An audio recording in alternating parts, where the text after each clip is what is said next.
Good evening and welcome to Flat Earth United with me, Nathan Oakley. If you're new to this channel, be sure to subscribe and hit the bell notification icon to keep up to date with the Flat Earth debate and vlogs, Flat Earth interviews and group shows like the one we are about to have now. If you are also keen to debate Flat Earth, you can check out the other debate shows that have been running recently and click on the info box to join those shows and actually debate the panel live. That will not be the case in this show.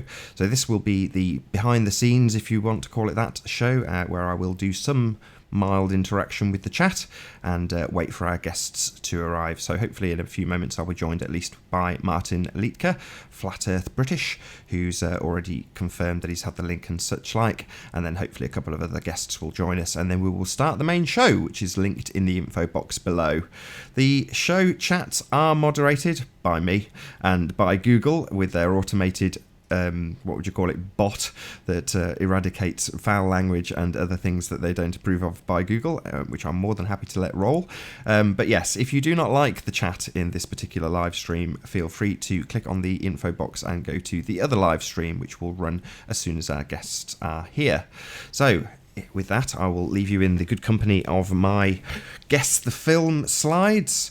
Some, like that one, are very easy as they have the title, but most are a little bit more difficult. So I'll leave you with those while I make sure that the stream is working perfectly and that our guests have definitely had the link. And I'll say a hello to all of the people who are currently in our live chat. So Zipfree, good to see you there, who asks if there is 2 live streams. Yes, there is. This is just kind of my pre-show, behind the scenes bit, if you want to call it that. And this will actually continue when the main show stops. So it tends to be considerably longer, but may have long periods of dead air while I wait for my guests. So there you go. Farqui, good to see you. Andre's Design, good to see you. And it looks like we are joined by Martin Liedtke. Let's go straight over to him. Oh, we're also joined by Jibby Jedi. Good evening, gentlemen. How are you doing? Can you hear me? Yes, I can hear you. All right. Let me get rid of my echo here. A little bit quiet. Let's make down a little bit. All right. You guys still hear an echo? Say something. Well, fuck the headphones. the echo will be. Yes, Jimmy. The echo will just happen for a few seconds because you've both just joined. That's all. But if you can, one at a time, if you can just say something, Martin, just so I can see where your levels are at. 1 2 1 2. Yeah, it's not too bad from my end. Testes, 1 2 testes. 1 2. One more time, Jibby. Testes, testes. 1 2 3. Testes, testes. Turn it up a little bit. I think we're good there. Brilliant stuff. Now, Zoe was ill yesterday, and she spoke to me earlier and said that she was still feeling pretty rough. So it might be the case that we fire up the live show and, we'll have a little bit of a chat first, but if we don't get joined by Zoe, I've sent her the link. She may or may not join. We'll see. I hope she's feeling better. She told me that too in the these message. She was under the weather. Rough migraines. Yeah. Auric migraines, I think she said. You've got it. Auric. She said something about auric migraines. Now, I just touched base, though, coincidentally. Everything seems to be a coincidence lately. I just touched base with the Boston Globe reporter. And I was like, I got hundreds of people here chomping at the bit, wondering when this is going to be published. And I said, the big Flat Earth conference in Raleigh, North Carolina is due to start tomorrow. So I said, this would be a really good time to get it out there. And he said, oh, so glad you got in touch with me.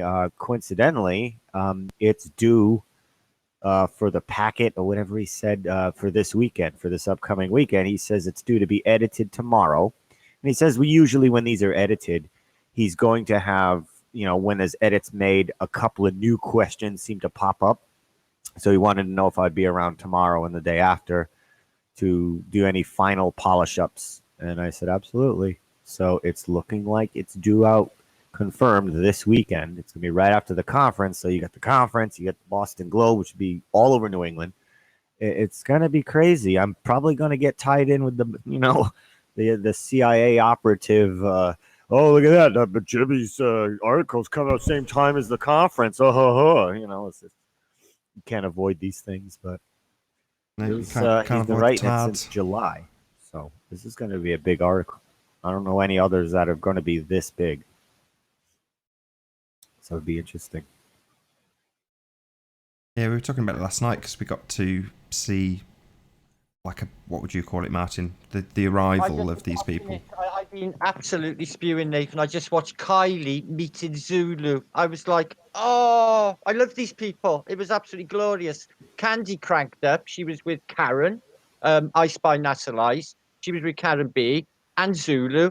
They were all hanging out, went up in the lift. I got to see Rob Skiba arrive. Yep, It's like, Candy it's just like, put that out about an yeah, hour ago, like a 20, 30-minute video of everybody arriving at the conference. I just got done watching it too. awesome, man. Awesome. See that live. I mean, I've seen quite a bit, like the bit on top of the hill where, they were looking at the sign, the billboard. So I got to see that. It was about 10, 20 minutes. So, and last night, so far, I've spent about an hour in the conference. Awesome. So exciting. Yeah, I bet a they're lot of buzzing. seats I set would up. be. They're going to have a lot of news media there, so it's going to be They're really. there now. They were on the hill one day, and billboard. They had a few camera crews there. Yeah, there's going to be a lot of media this particular weekend concerning Flat Earth. This is probably going to be the biggest media weekend for Flat Earth, like since Ever. the resurgence began. There's going to be a big attention on it. They're bound to talk about this. The vice of their media, Patricia said she thinks HBO. She's not sure. There was another load there. But yeah, they're all hovering around, watching everything, like taking photographs, filming.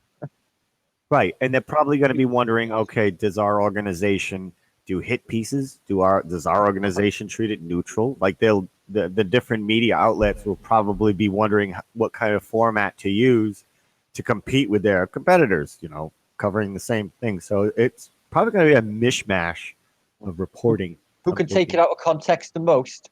Yeah, exactly. Like that recent one I just saw with the kid, who said that he said the word stationary in a place where he shouldn't have said it. Things like that, little word errors. They do like some cutting to make it look like you don't know what you're talking about.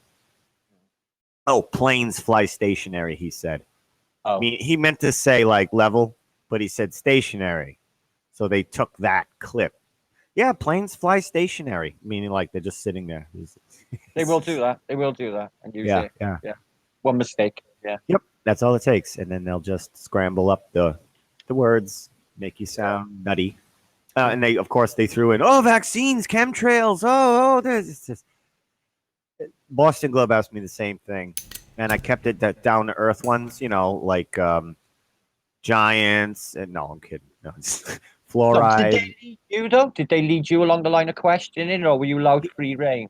I got both. He was leading me, and like he had like a series of questions, and I got free reign, and he would write things down. And I said, yeah, I was into conspiracies, but I started with medical. I told him like that. I've been playing around with NASA for a while, but the medical conspiracies, my family got sick, and I started to look into that. And then, and I was down to earth conspiracies you can sink your teeth into: fluoride, vaccines, medical conspiracies, fraud, and all that stuff. Yeah, man, that's not tinfoil hat. Like, they can really used to like make me look way out there. My place was clean. He came to my house, sat here for like 4 hours. We talked. I showed him a bunch of stuff on my on YouTube. He was writing down different ones, and I think I might have him looking into the fake nukes thing, because I was showing him different nukes. I said, "Does this look real or fake to you?" He's like, "Oh, that's clearly a cartoon." I said, "Exactly," but they're saying that's real. So I dabbed into that a little too. But. Wow, that's a good one, because that's a definite, that's easy to see, isn't it? There's nothing out there by Trinity and beyond. Nothing else, just them rank 50s, Bravo Mike cows. Yep. That's it. Yeah, and I stayed away from the far-fetched kind of stuff because, come on, like I don't want to deal with speculation too, that kind of thing. Can't blow his mind too much on one visit, Jibby. Yeah. I did. I only kept it within like 3 or 4, basically, like vaccines, fluoride, of course, flat Earth, and NASA fakery, and I just try to keep it in there, Yeah, not much then. You don't want to leave the man, with his fragile little mind, leaving your house thinking, what did that man do to me? Yeah. If you start mentioning too many, they're going to be like, this person is They do. clearly Asperger's something, you know. Yeah, little Asperger's, spoonfuls yeah. at a time, one at a time.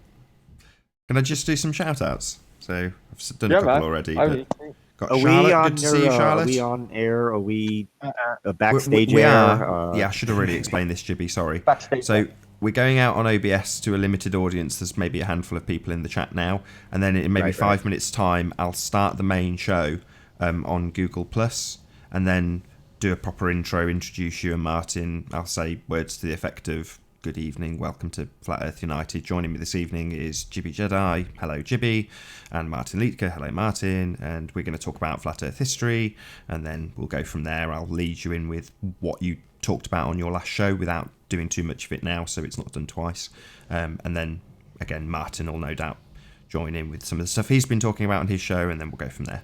If that's good. And then the thing to bear in mind, though, Jibby, is this has only been a mistake on the first or second time I did this, was that people forgot that this bit now was still live. So when I say, "Thank you for joining us, good to see you, I've been Nathan Oakley," stop, it'll say off air again, and everyone takes a sigh, and then sometimes, or once, it was like talking about the chat and talking about people, and it's like, hold on, we're still live. But yeah, but best rule of thumb is to just say what you would say on air, off air, all the time. Exactly. Be yourself all the time. You never ever have to worry about that kind of stuff. But yet we all fall under that category of gossip now and then. And yeah, sometimes we'll give our opinions that we kind of want to share off air, and sometimes the slip ups or whatever. But that we're only human, and it's forgivable. It's the green room. It's the green room. Yeah, well, it yeah, starts off as the green room, but then at the end of the show, what starts as a limited audience turns into a much, much, much bigger audience than even the main show, because obviously then the show ends and there's a link to both shows in each of the feeds. And once the main show ends, if people are intrigued by the conversation or were intrigued, they'll just join the other stream. So there's a good chance that at the end you end up with a bigger audience on the behind the scenes stream than you do on the main show. But there we go. I'm just going to shout out a few people. Hold on one sec. Yeah. So good to see you, Akdina Walker. Good to see you. I hope I say this right. Celine Man. Thanks for being here. Flat Earth Technician. Dr. FUC Expletive Stick. Good to have you. Flat Earth Reset 3. Thanks for being here. Dawn Treader UK. Nice to see you too. Y2 Streams. Why not? Dina Walker. I've already said hello to you. Horse Wearing People Costume. Thanks for being here again. Nitchy Oz Nose. Thanks for being here. Mr. Brittam. Good to see you. Martin's in the feed anyway. Won't say hello to you. Esama Hall, Flat Earth Court, good to see you. Subscribe to Flat Earth Court, good stuff. Maggie M, thanks for being here. Headlines Debunked, former guest. Thank you very much for being here. He says hello, hello, hello, hello. And who else we got? Flat Earth Crush. Brandon Cook, few last stragglers getting in at the last second. So, Yeah, Issa last night, Nathan, was playing with Snack. Snack was on the saxophone, and Issa played on the guitar. And I'm not joking; it was just giving me shivers. It was so much talent. It was brilliant. I don't know whether you've seen it. I saw him at FEMA camp. I did see him do. It wasn't Smoke One for Me. It was the Flat Earth. I forget which the title of the song, but he did the one he does all the time. It's the love song. Don't take your moon and your stars away. You got it. Yeah, he did that at FEMA camp. That was good. I think it was, who was it that was streaming it? Was it Critical Thinking Always? I think he was him that was streaming it. There was a few people streaming it. Sweet moment. And then Patricia did a stream from the billboard. Did you see that? I watched it, but I missed it live. But I watched it. Seen David with his drone. Exactly. David flying his drone around. Pretty cool. David, when he showed up at the conference on Candy's, and Candy goes, "Everybody knows who he is," and he's like, "I'm sorry, I don't know who you are. I don't know who you are." Like, that's not a bad impression. That's not bad. Talking of impressions, and he says that all the time to people who have been in Flat Earth for years. They're, "I don't know who you are. I'm sorry, I don't know." Only Jeff Stewart. I was just about to say that you did a goofball. What do you call them? Like plasticine guys on stage almost with Jeff Stewart and Tracy. That was comical. Oh, you saw that, huh? Yeah, we had a Those whole legendary potato moments, meeting man. to watch it. I made it public for like 24 hours and then it's just unlisted, but I did that for the regulars. Like, that's not for any new people looking at a That's flat why earth or Zoe whatever, couldn't but, find it. So I was like, yeah, it's Insider. just there. Yeah. It's like the one bit before the 2-hour interview that we've been talking about. So we were talking about your show, of course. But that obviously came up as an aside. But I was like, well, it's just the next video down. And she couldn't find it, and neither could Martin. So I just went and linked them to it, not realising obviously it was good. unlisted. And you can by also then. find it if you just go to my channel. I share my liked videos, Right. and you can find them right there too. Because if I make it unlisted, it'll still show up under the liked. So Oh, Zoe's it's in our also chat. there. We might Cool. still be joined by Zoe. We're not going to start for another 5 minutes, so hopefully Zoe will join us. You never know, look. Or if Yeah, not, she might join us she's halfway chat, through yeah. the main show. You never know.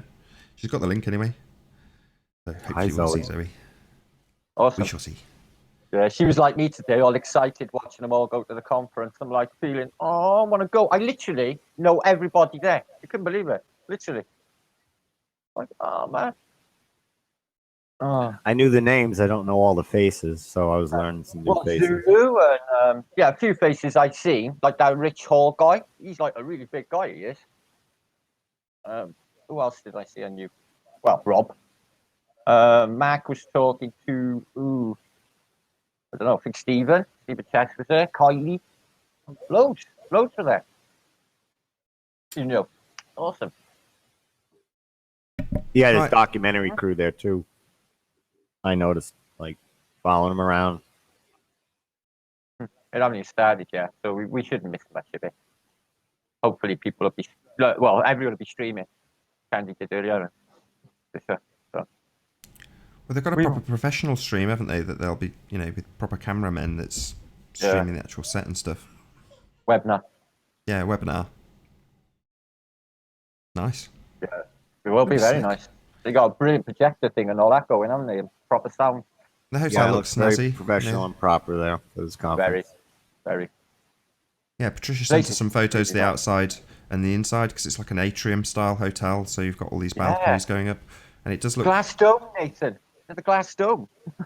Is that so? That wasn't in the photos, but yeah, it certainly looks like a good setting. There'll be some nice photos, and look good on camera. I think. Well, I hope. Yeah, it looks beautiful. They went up in a glass lift, Candy, and you could see like they had like a little sort of garden down there with all palm trees and little fountains and the like. And you just look down, it's really high up. The place is really big, immense, Yeah, just the foyer when you walk in there was huge. huge. Right, guys. If I get you to pop yourselves on mute, I'm going to do one last plug to this feed and then start the main one if that's good by you. Awesome. Right, let's put. Oh, the camera's on me anyway. Happy days. So I'll do one last plug for you people who are in the current behind the scenes feed. So if there are any newbies who are new to this channel, be sure to hit the subscribe button. And if you'd like to support the channel, there is actually a super chat in both these feeds. Well, I'm going to hit the start button on that channel now, and you're going to get another intro. So don't let it shock you that I say similar things that I've already said.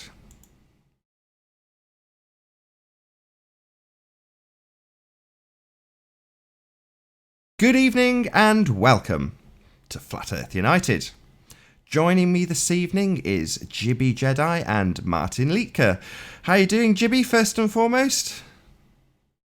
Not too bad. How are you, Nathan? I'm pretty damn fine. No complaints from me. And second of all, Martin Liedtke, Flat Earth British. How you doing, my friend? I am Epic Nathan in a higher state of excitement as per usual. Good to hear. Epic. Good to hear. Well, in case people haven't guessed from the thumbnail or the title of this video, we're going to be talking a little bit about heliocentric and flat Earth history. And this has been inspired by, hopefully we may be joined by Zoe, but Zoe Scribner of Be Here and Love, Jibby Jedi and Martin Liedtke, and their recent discussions about similar subjects along the lines of heliocentric and flat Earth history. So maybe we can start with you, Jibby, because you were alluding to the 500-year timeline that we are presented with heliocentrism being bunk, or not being as long as maybe we are led to believe. Can you expand on that a little bit and explain a little bit what you explained on that show that you did maybe 3 or 4 days ago? Well, I like to think of it in terms of relativity. How old is the globe is relative to you and your location and when it was brought to your location. Otherwise, the globe, it only has the age of what you're told it is. It's basically, I could say, there's an empty house, and then 1 hour later, you come back to it, and it's completely filled up and with furniture, and it's like somebody's lived there, and you say, how did this happen? And the one person says, oh, I've been here for years. And you say, no, that's impossible. Of course, yeah, here's my 10 friends. They'll tell you I've been here for years. Oh yeah, he's been here for years. No, that's impossible, because one person, it would take longer to move all the, and you can break it down how one person can't do this in 1 hour, and it doesn't matter, because the 10 people are all going to say, yeah, he says it's been here for years, so that's the way it is. The majority believes it, and there you go. This is how it's established. It's perception deception. And so for America, I was saying, from what I could tell, with the time of literacy ending around maybe say mid 19th century, people were starting to become literate, learning how to read and math, and now you have the tools. Allegedly, you have the tools to confirm or deny this globe model, which should make everybody laugh prior, because all of your senses tell you you're on a flat, stationary, level plane, and then you're told these wacky things like that. If it's going to make you laugh, but without the skills to read and to do the math, how can you prove it to yourself? You really can't. You have to take your word for it. So this thing has never been solidified, because right up until even today, there are still illiterate adults who can't confirm or deny for themselves what this is. So if you're illiterate, and the majority was, how can then you then say, like, this is the established model that's been accepted for 500 to 2,000 years, when how can people possibly establish it for themselves when they can't read or write? Only the select few can. You know what I'm saying? Like, yeah. So it's prior to the printing press, you've got a situation where obviously people would just take their surroundings and accept that as being the case. You may have, biblical literalists, but them aside, you've got people who would just, look around them and just take what they see as read. That's how it is. And if you're not being told via TV or via a newspaper, how are you going to have that information thrust upon you? So then you're left with what we have now, and we look back in history to the depictions of the globe, and you've got things like Universal Studios, who know exactly what it looks like, long before NASA actually go up and take an alleged photograph of it, which is in itself quite suspicious, given that TV is, as at least this panel would agree, the biggest mind-controlling programming tool that they have. So it's an interesting one when you look at it in terms of how long our perception has been able to grasp the concept of heliocentrism. Right. The Universal logo, I believe, was introduced in 1912, I want to say. That's the very earliest I could find of it. And so that's a good 50 years before they got out far enough to take a picture of it and noticed, hey, look, all the continents line up and are recording exactly like this logo we had well before, like generations before we could get out there. We had everything just right on this globe, wrapped around perfectly. We had the tilt right, we had the access right, we had everything, which is fascinating to do all that from the ground, basically blind. Like, you're not out there to be able to see all of this, but these people could do it, and we're so right. And it, of course, the NASA Freemasonic group confirms it. And then, when we were inundated with the moving pictures and radio, this kind of widespread communication that could hit people all at once versus your town crier or whatever that could only speak to the locals in the town hall and such. Now you have this overwhelming, intimidating force against you, proposing this with fantastic Hollywood magic visuals and all kinds of displays to wow you and excite you, like the World's Fair kind of stuff. It's very, wow, we gotta go, we gotta see this. And of course, that when you're faced with such an intimidating force, you feel meager and kind of like humble to it, like, wow, they are so much better than me at this stuff. that you kind of give yourself open to it, like, okay, they must know what they're talking about. And it's a perception deception. It's all about presentation and no substance. As long as the wrapper is bright with sparkles and bows or whatever, it could be empty and people will pick it over a unwrapped box full and loaded with substance because they want the visual candy. And that's what Hollywood gave them, the visual candy to fall in love with. And they did. And once we hit the 20th century with these technologies, it wasn't such a tug of war with globe Earth, flat Earth like it was prior, because you could have half the town hall saying, "Of course it's flat," and the other half going, "Well, this makes sense too."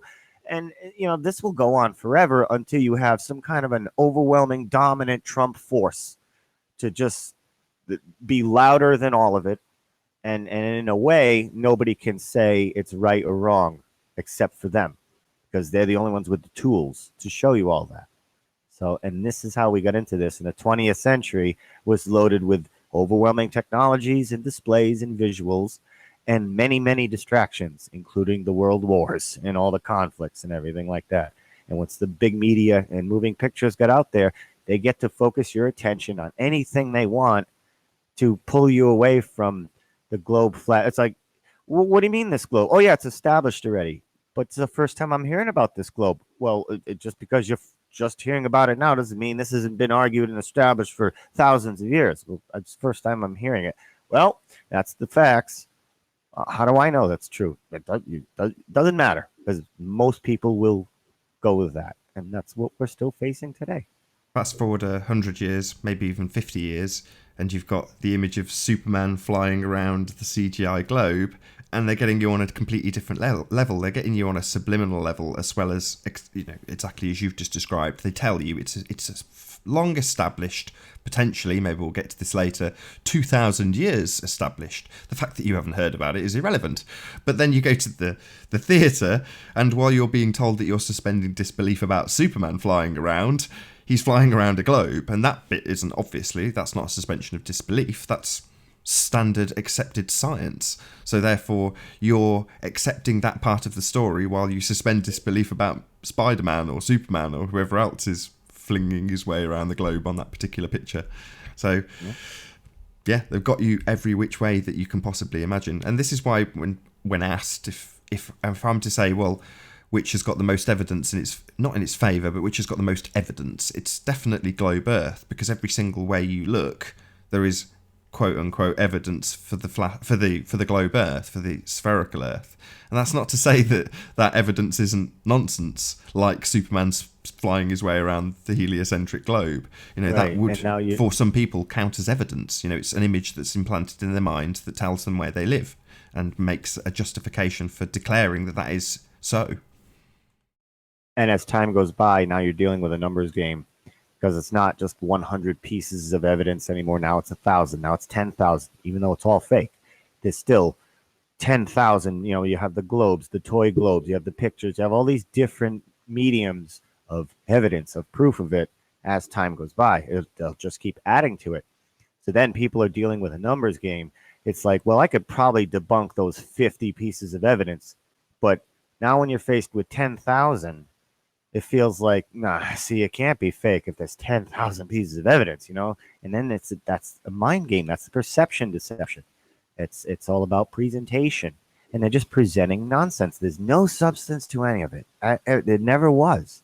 But we were just duped by the duper's delight, just the perception deception of the presentation. And most companies still do that today. They'll spend a lot of money on the advertisements and the presentations, and then you buy the product, and it breaks in a month. Or it's different. Crap. This is where I'm hoping to bring Martin in. Not necessarily breaks in a month, or is not as advertised. And throughout history, and this is something that Martin's been revealing, the narrative changes.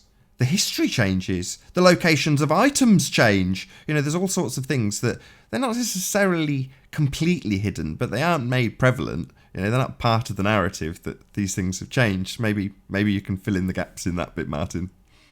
I can give you many, many examples, Nathan, but Gibby's right on the money with all of it, But as far as I can see, it's quite simple. It's the grand deception is bigger than anybody could imagine. It's all aspects of our life. You know, people, they're using academia, or if you see the television science people, they'll hark back to ancient Greece or Aristotle, sticks in the sand, or what have you, for an excuse. Now, in my mind, I think that they have written a history relatively recently. They rely on the oral traditions to die out over a generation too, which is what happens. And word of mouth just gets skewed over time anyway, as you know, down the end of the queue. And they rely on that, and they hand us the model, which was that globe. They hand us the history, so that's Vikings, Normans. But unfortunately, the evidence that they give us it doesn't fit with the evidence on the ground.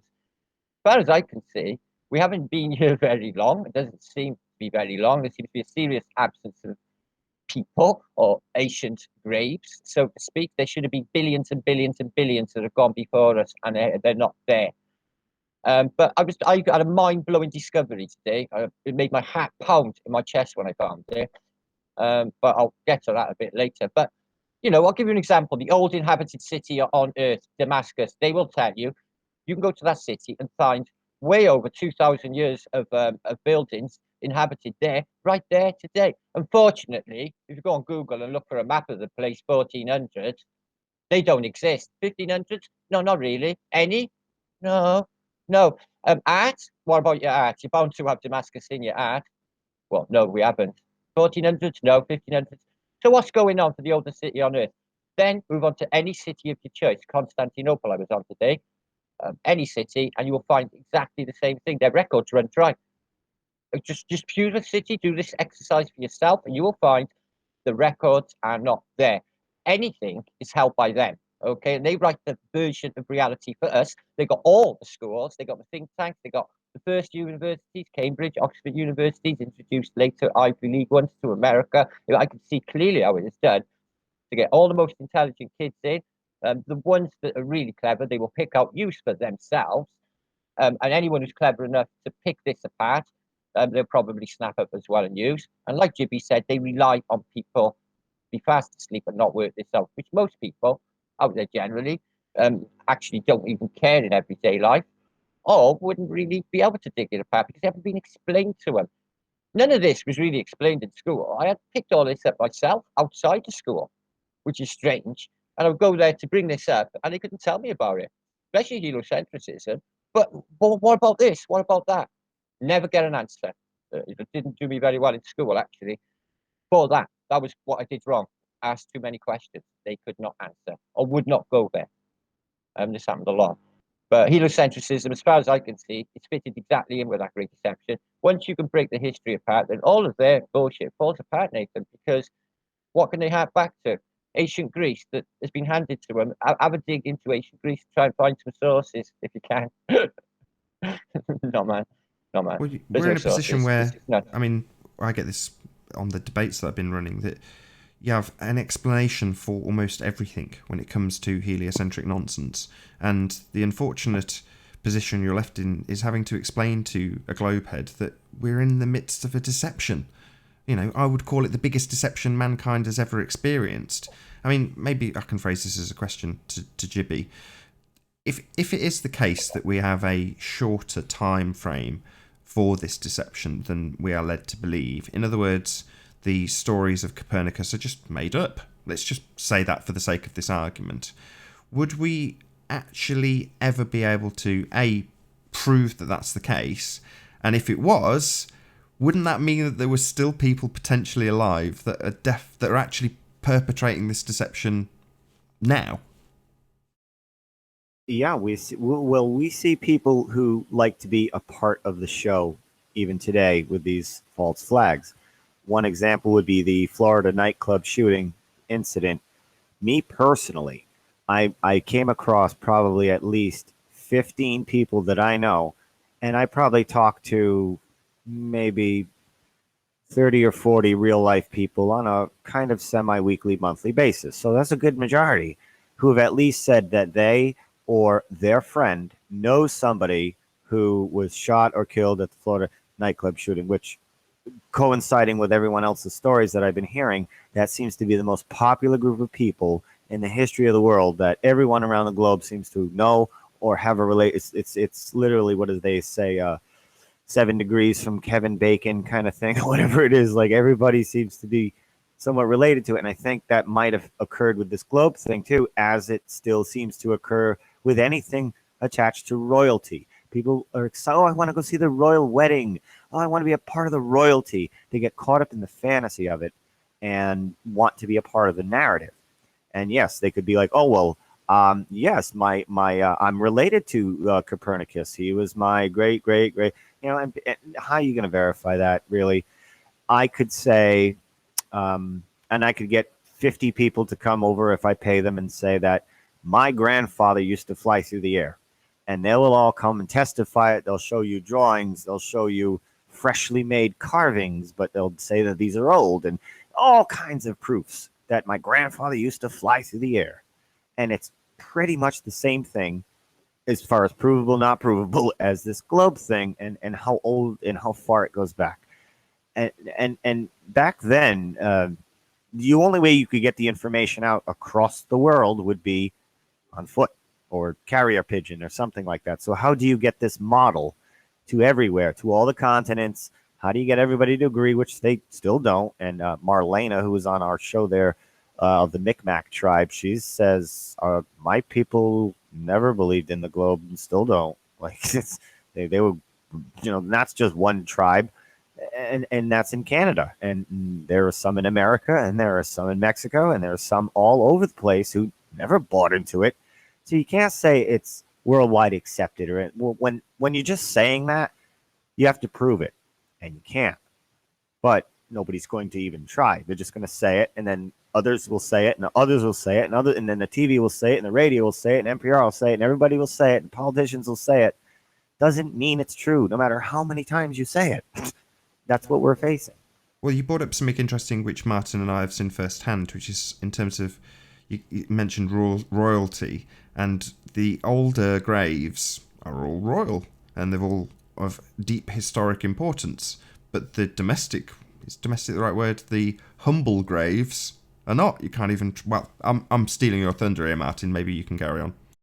Well, no, I've hunted. They're not there. You're right, Nathan. And the ones that are of any antiquity are in there, like Westminster or Hereford Cathedral, as you know.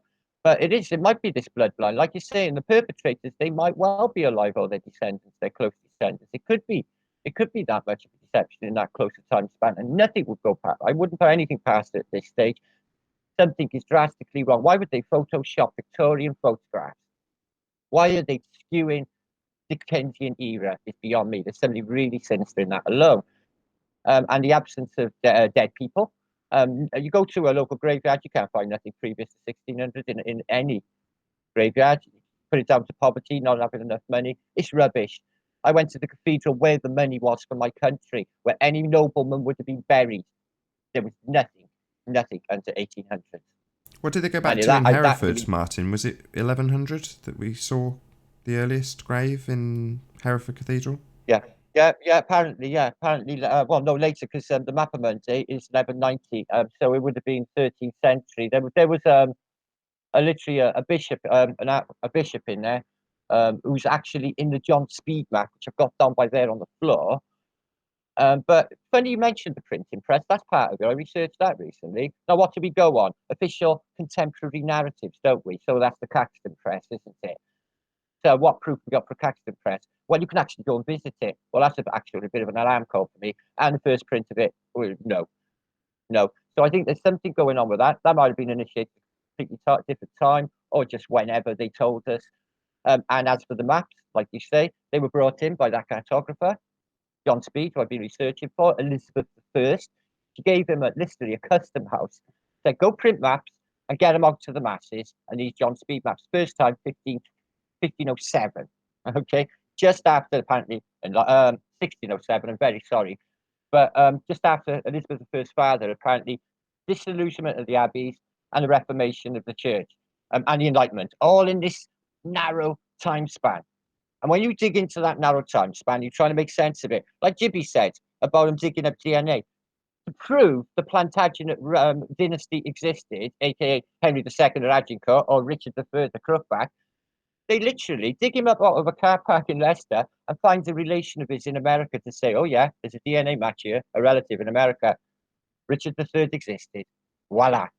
See what they do? Yeah, it's a magic show. They're pulling It's a things out magic of show. hats. Yep. Any subject, dig in. It's not just the heliocentrism, Jibby. Name a subject. Teutonic movement, glaciation, topography. Just name a subject. Delve in and see if what they're telling you is true. I tell you what, it ain't. But And like you say, they before you backed do it up though, with years sorry of to interrupt, maths. Martin. It's worth giving the audience perhaps a bit more meat to the Mappa Mundi narrative, because for me that's kind of a flat earth proof, because you're in a position where Jibby described it as like the town crier, but that would be the metaphorical equivalent, because they carted this thing around they had all sorts of different boxes for it, this map. And what you've got is a flat depiction of what they categorically tell you is everything. The whole world. Martin's going to hopefully grab down his Mappa Mundi and show what we're talking about. But it's minus, again in quotes, the new world. There's no Americas on there. But that is what the people who are telling the peasants, this is where you live. This is all of it. And what do you know? There's land missing off it. But up until, that was about, like you say, Martin, about the crossover point that they started introducing. According to the current narrative, that would be the point that they were introducing heliocentrism as a known fact. And according to even, slightly different narratives, they were so aware of it back then while they were punting the Mappa Mundi, because 2,000 years ago they had sticks and shadows and knew it anyway. Again, no photographs at any stage at this point, but they know. They're showing people the Mappa Mundi. It makes no sense. The story, the timeline doesn't add up, basically. No, it's fabricated. The past is fabricated. And the more you dig in, you find this. And when you go to these places, you can find this for yourself. What has happened, I can't really put my finger on it, but something has. and it's in a narrow window of time as well. All of it. All of their stories, you can even think, if you've got to interpret the Bible stories of the Old Testament and all of that into this narrow window also.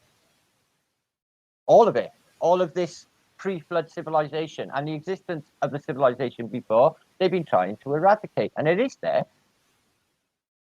I think it's probably more. There's more buried in the deep rainforest and such.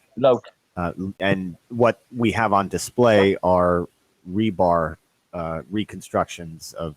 Well, that's part of the muddying of the waters, so we don't find out, Jibby.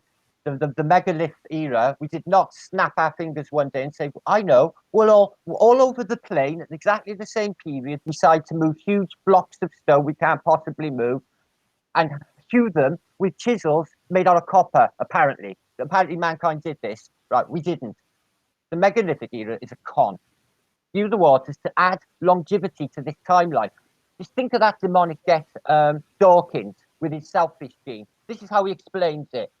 He says humanity has been here as long as this little fingernail by the end of my nose. And this line here represents the epochs of time that we've been here. And this little fingernail at the end of my nose is humanity. This is the yan, the length of time. Same with the distances of the stars, Jibby. But it's not that at all. It's more compressed. And the evidence is there. If you can just accept the deception, it's total. You know it's a big impact, and people can't think with the heliocentrism lie as well, and everything else, the history is the fabricated past, and all the sciences they taught us, it's pretty bullshit. Really, if you dig into, teutonic movement, do you buy the way they explained that? And volcanicity? Do you think volcanicity is the reality the way they explain it? Have you witnessed this action?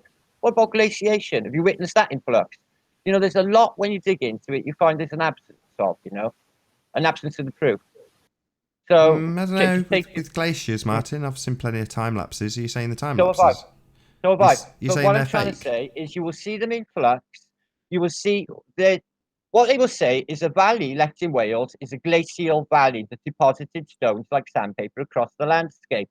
They're not there now. They said they got rid of them in the 1600s by lighting fires under them and smashing them up and getting rid of them. This is historically sort of put into the narrative, apparently. So these valleys were hewed by glaciers. Unfortunately, you can't see this in action. These ones you see in time lapse, They're literally, you can't see the whole thing because apparently that takes eons for it to carve this valley or an ice age. But you can see it move and calf and fall into the sea. But you won't see that valley being literally the last bit of that glacier disappear into the sea, and that valley's been produced looking like it does as a glacial valley in Wales. It's not the same. Just look into it. Honest, big alarm calls for glaciation, and it's something they push heavily. No, you're right. I mean, it's like I say, immediately I thought, well, no, I can challenge that. But that again sends up red flags, doesn't it? Why is it the case that I know about glacial movement? I shouldn't know that. Why do I? Well, I've just been sold a narrative too. But like I'm saying, Nathan, like Jibby said, they sell you this and they just hope you won't look into it or think too much about it. The information is there to be selected, but they back up all this information in data you couldn't possibly understand, or with the heliocentrism and relativity physics, a mountain of what calculus. How many of the population can read calculus?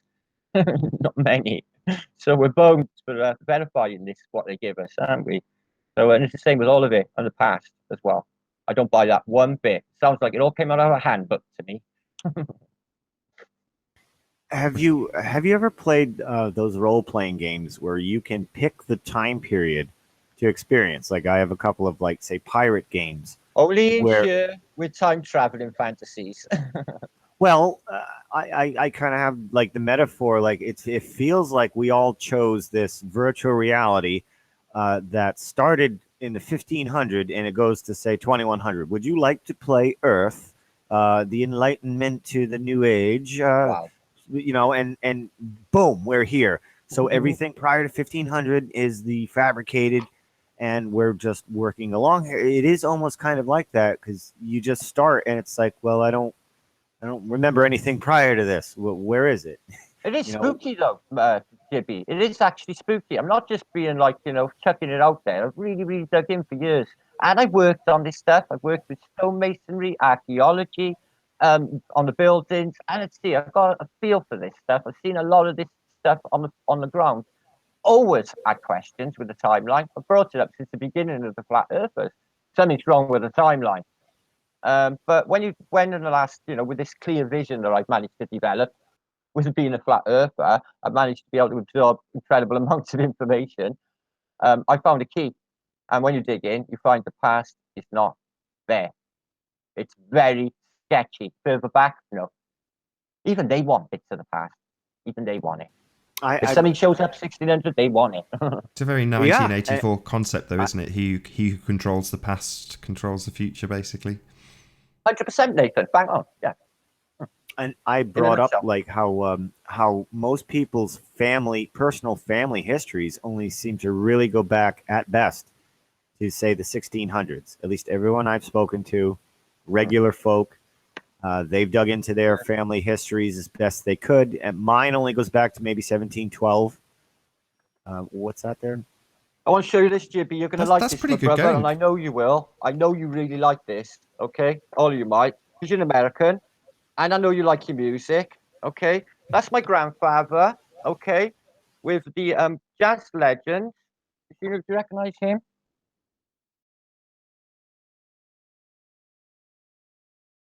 Duke Ellington. You know him? He's in the same regiment in the RAF as my granddad. They come over with the Americans. He was in my father's squadron in the RAF in the war. And he became best buddies with Duke Ellington. The Duke Ellington. There's my grandfather in the jungle.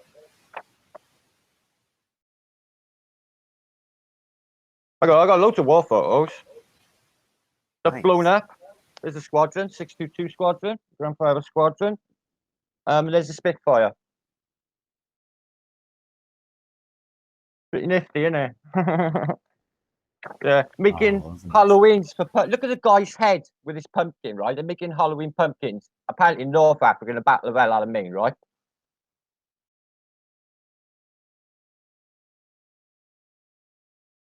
Yeah. Freaky, isn't it? And there's the one we can actually see them. That's my grandfather next to him there. Freaky, isn't it? But that's tangible.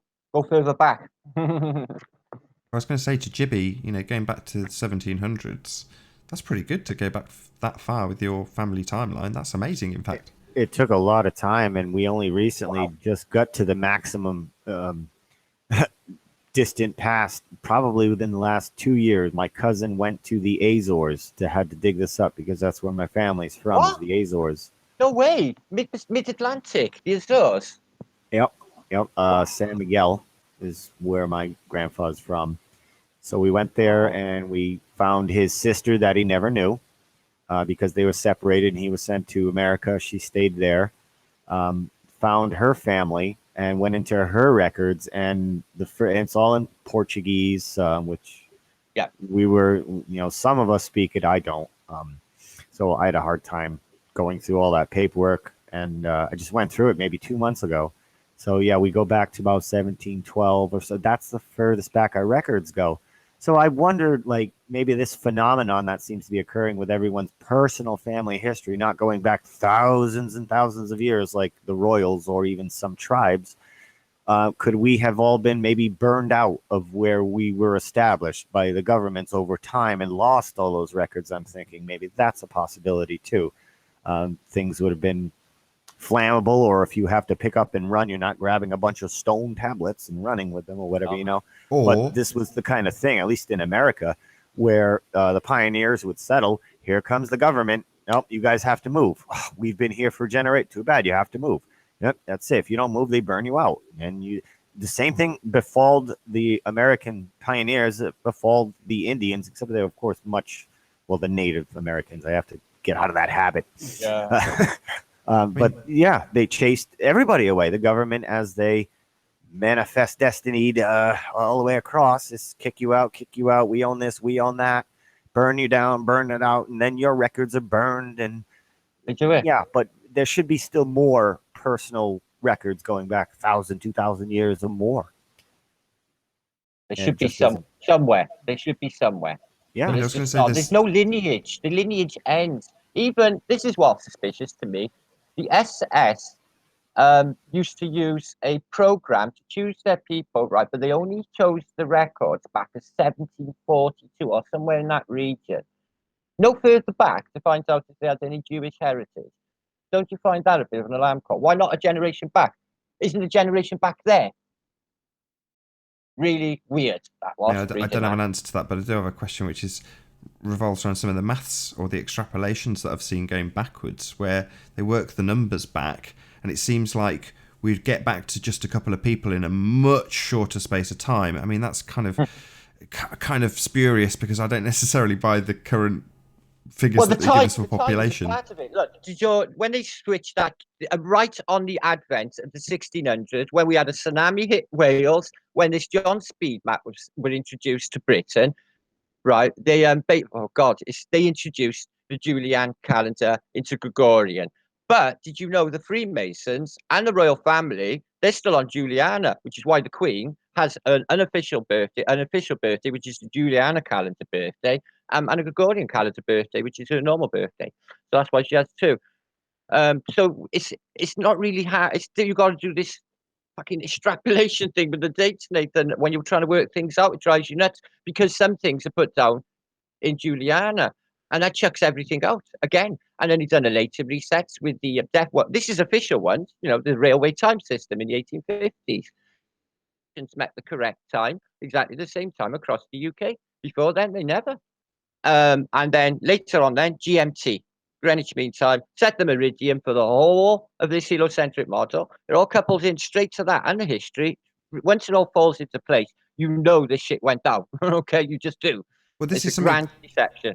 This comes back to Mappamundi again, because again, they were showing the prime meridian going straight down through Jerusalem, and now it's Greenwich.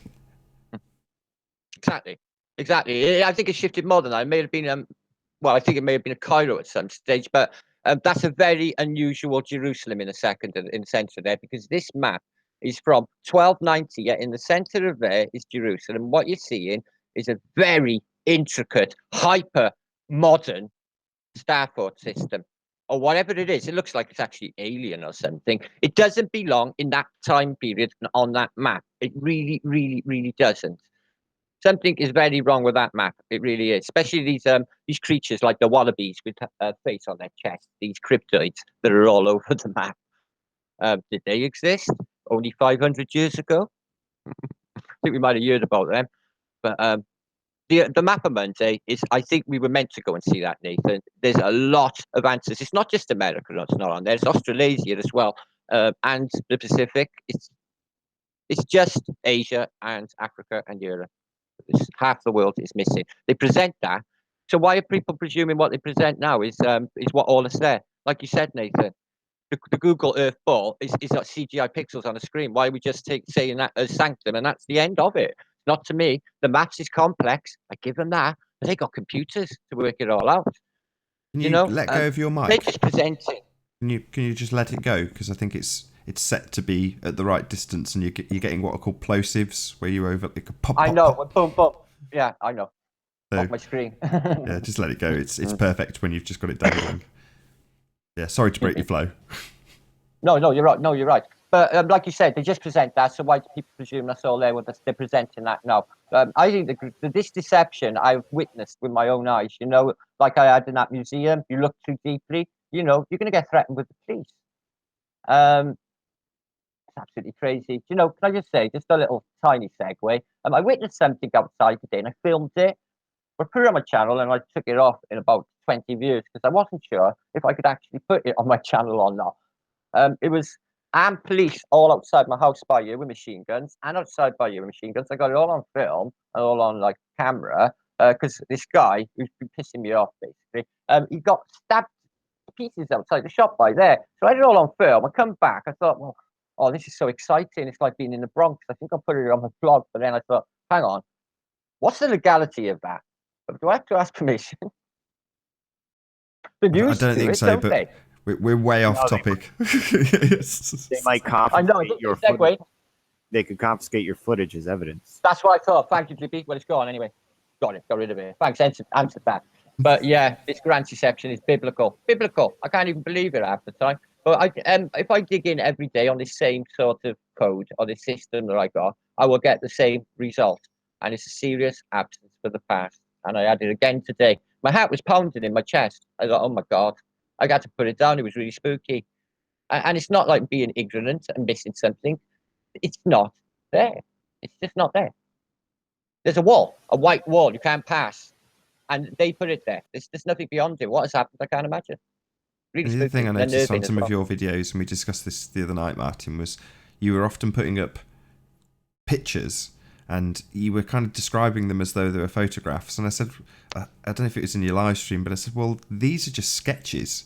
You know, they're very, very intricate pencil sketches. So even back then, you know, today the modern equivalent would be NASA with CGI and that sort of clever representation of what is reality. But back then they literally just did pencil drawings rather than photographs, and then said this is what happened, this is how it was. It's like, that isn't anything, that's just a pencil drawing, you know, that's come from someone's imagination. And then you see the actual pictures, and yeah, I'm sure we had this conversation. I don't want people to write in the comments, I did a cursory Google search and found people in photographs, but it seemed to be there was a huge absence of people in the photographs, not in the pencil sketches, but there's a very sparse, you know, people are thin on the ground in the old photographs at least. Oh, I found it again today in such a populated city as Alexandria, but there is a narrow time frame you have to look for, and that's between 1842 and 1852. The photographs will be in a huge bronze colour, and you'll find them randomly on Google. All of them will show you street scenes. All of them void of people, no matter what city you choose at that same period. Could be a stylistic choice by the photographer. They picked a time that they didn't want any people, but you know, it's one of them. I mean, well, I had this argument in my comments with a lady actually. She's like, well, first thing in the morning, daybreak. Well, in a city that's the biggest city, most populated city in the world, or a city of 1 million people at daybreak, that's buzzing with activity. People getting their barrows out, newspaper boys, postmen, people setting up their stalls. That's a busy time. There would be no people. Even in modern times, I could cut to the opening scene to 28 Days Later, filmed in the centre of London in about 2001, something like that, and it's completely empty. It looks light I know. because it's first thing in the morning. It's probably 4 a.m. on a really cold morning and no one's out. There's not a It's single not car. residential there, though. It'll only be busy during office times on Westminster Bridge, Nathan. I've gone across that at 4 in the morning without a soul on it. Nobody lives there. So, the office people. See it at 9 o'clock, it's bedlam. But no, it's always dead around that area, Nathan. Always. Maybe we can bring Jibby back in at this point and say, well, you've had so many debates with people like Charles, and you're debating about things like Copernicus and that timeline. Now that we're questioning it, do you, with plenty of knowledge of that timeline, think it's bunk? Think it's true? What's your take on it? I think it's stories from the royals. I think that's like the king's decree. Yes, this is the history. Go spread this out to the vassals, and they have to accept it because that's the king's decree. It's one of these things. Like, that's their entitlement of what they say is truth, just the way we do it now with the TV. No matter what the TV tells everybody, they take it as the word of God. It's just another version of it, of the royal's decree. He makes his decree across the land, and this is now the new fact.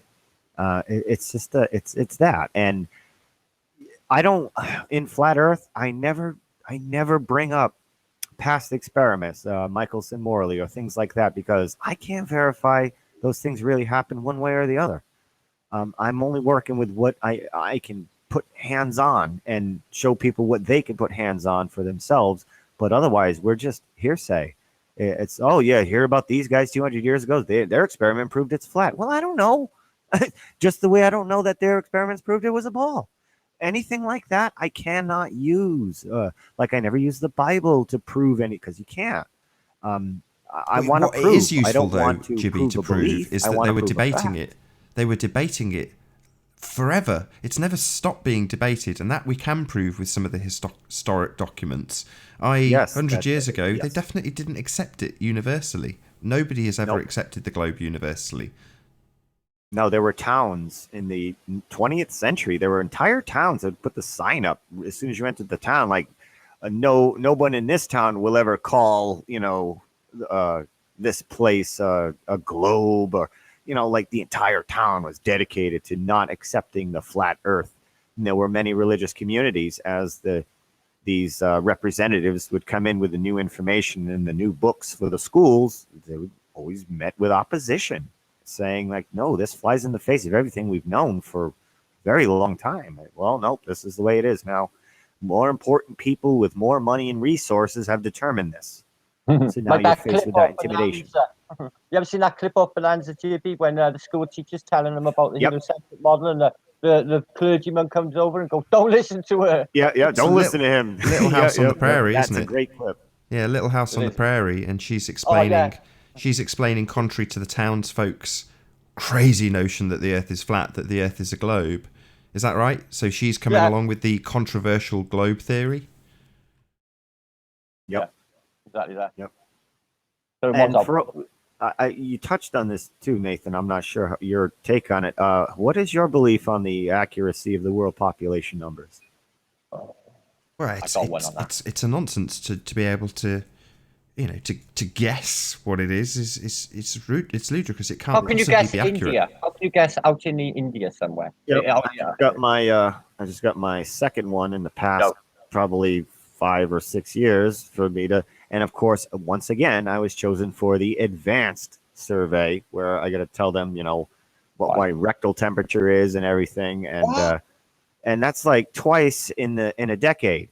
And when you get selected, you're supposed to only be selected for the advanced census once in a great while, but now I think they're just doing this every year. Is that all of America now, Jibby? Is it? Just having this? I think they are getting to the point now where they're just selecting everybody to do a more in-depth survey and seeing if people will sit there and know the law, which is just you only need to tell them the number of occupants, and that's it.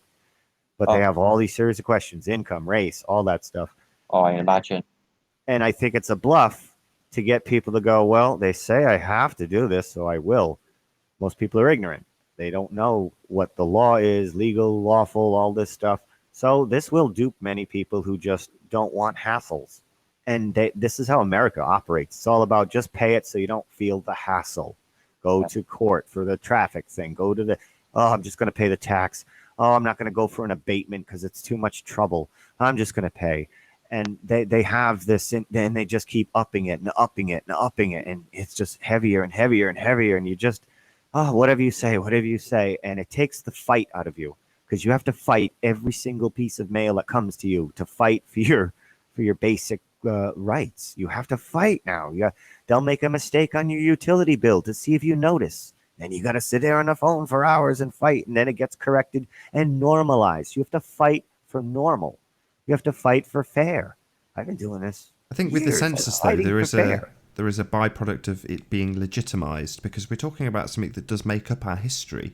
And because X amount of people have ticked X amount of boxes doesn't mean that that's necessarily how it's reported. Again, No. we are pitching that we are living in the midst of a deception.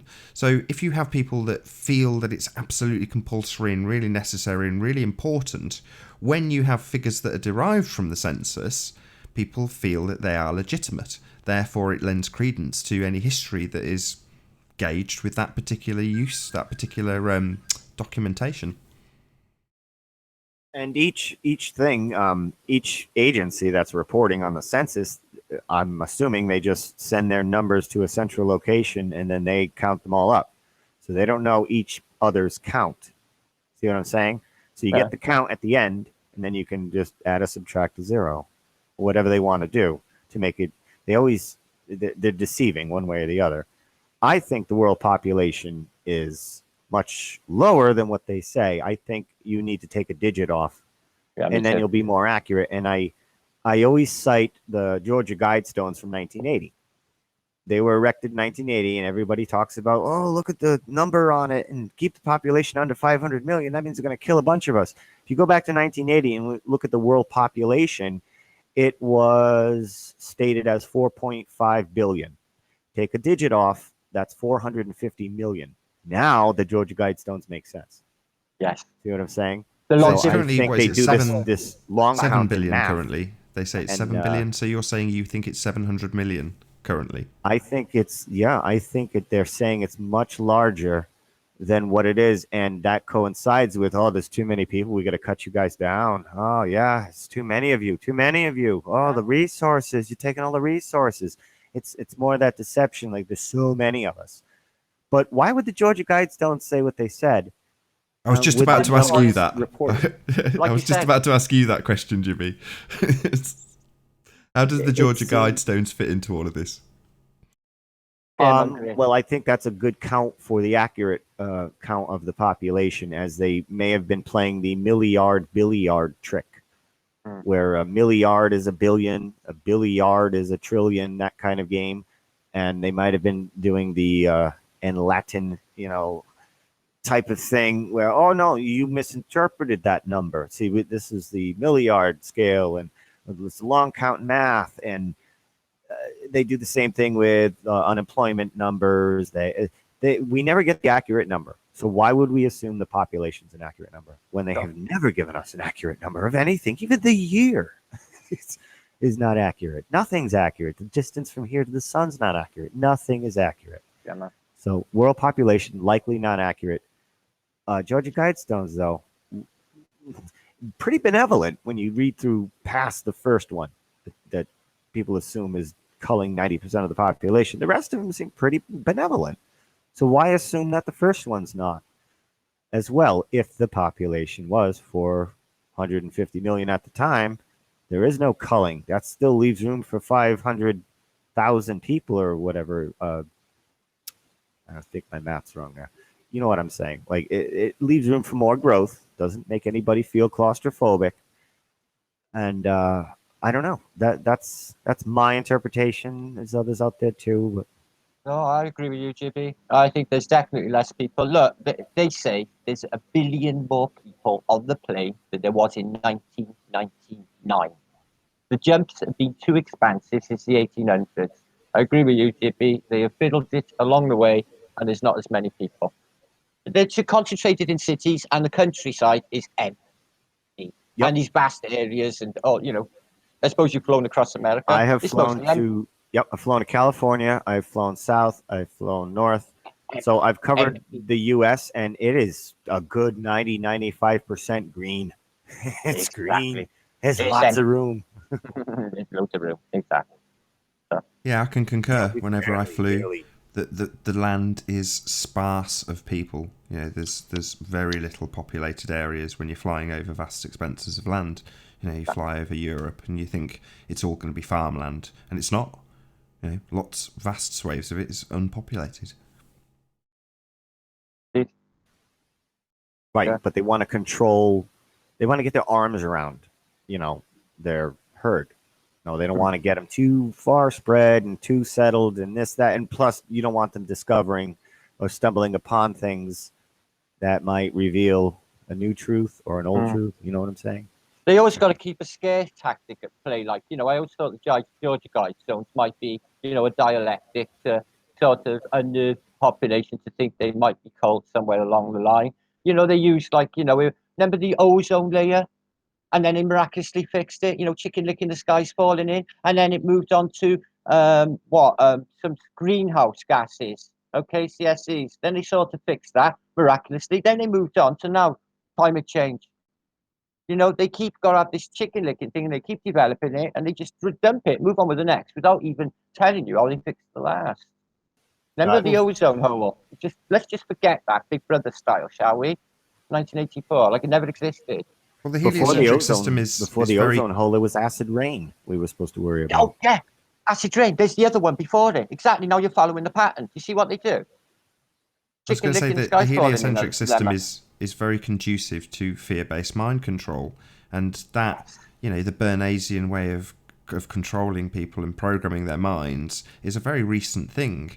So it's just kind of stand to reason that this might be much more recent than we let on, and that for me ups the excitement level, because if it's a shorter time frame that we're talking about, like I said earlier, we could potentially have the deceivers very much amongst us. It might not necessarily be them that started it, but it could be their son, daughter, granddaughter. We're talking shorter timelines. We're talking the 6 degrees of separation, the Kevin Bacon game that we mentioned earlier. We could be a lot closer to our deceivers than we think.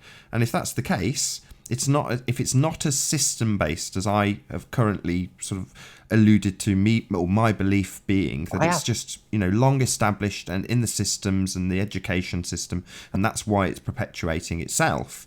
But it might not be the case at all. It might be like all the other false flags. It's just still in motion, still the bullshit's being created, and that could be why we are kept in this small corner of the internet. We're here, divulging the cracks in the heliocentric system for them to be smeared over again for maybe only the 3rd or 4th time in 100, 150 years maybe, as opposed to 500 to 2,000 years. Yeah, well summed up. Exactly that. It seems in America, flat Earth, globe Earth was still alive and well, very strong, probably till the 1940s, 1950s, in newspapers, on the radio. Then we have the world wars. Now our priorities have to change. We don't have time for a meeting of flat Earth debate. Basically, is the mentality at the time. You have to donate your chocolates and your nylons to the and your steel, and we got to help the war effort. And that's how it was in America. It's just the propaganda. They put propaganda in Bugs Bunny cartoons, and it's just so you constantly. And then they put the globe in the Bugs Bunny cartoons. He throws the ball, and it comes back the other way. And so they were sticking the propaganda in your basic fundamental children's cartoons to get it to the minds of the young and new generation who was not aware of the flat and the globe debate. So it's a whole new thing where now, as the children are watching the cartoons, that they feel embedded subconsciously, like, oh, this globe has already been established. It's even in the cartoons.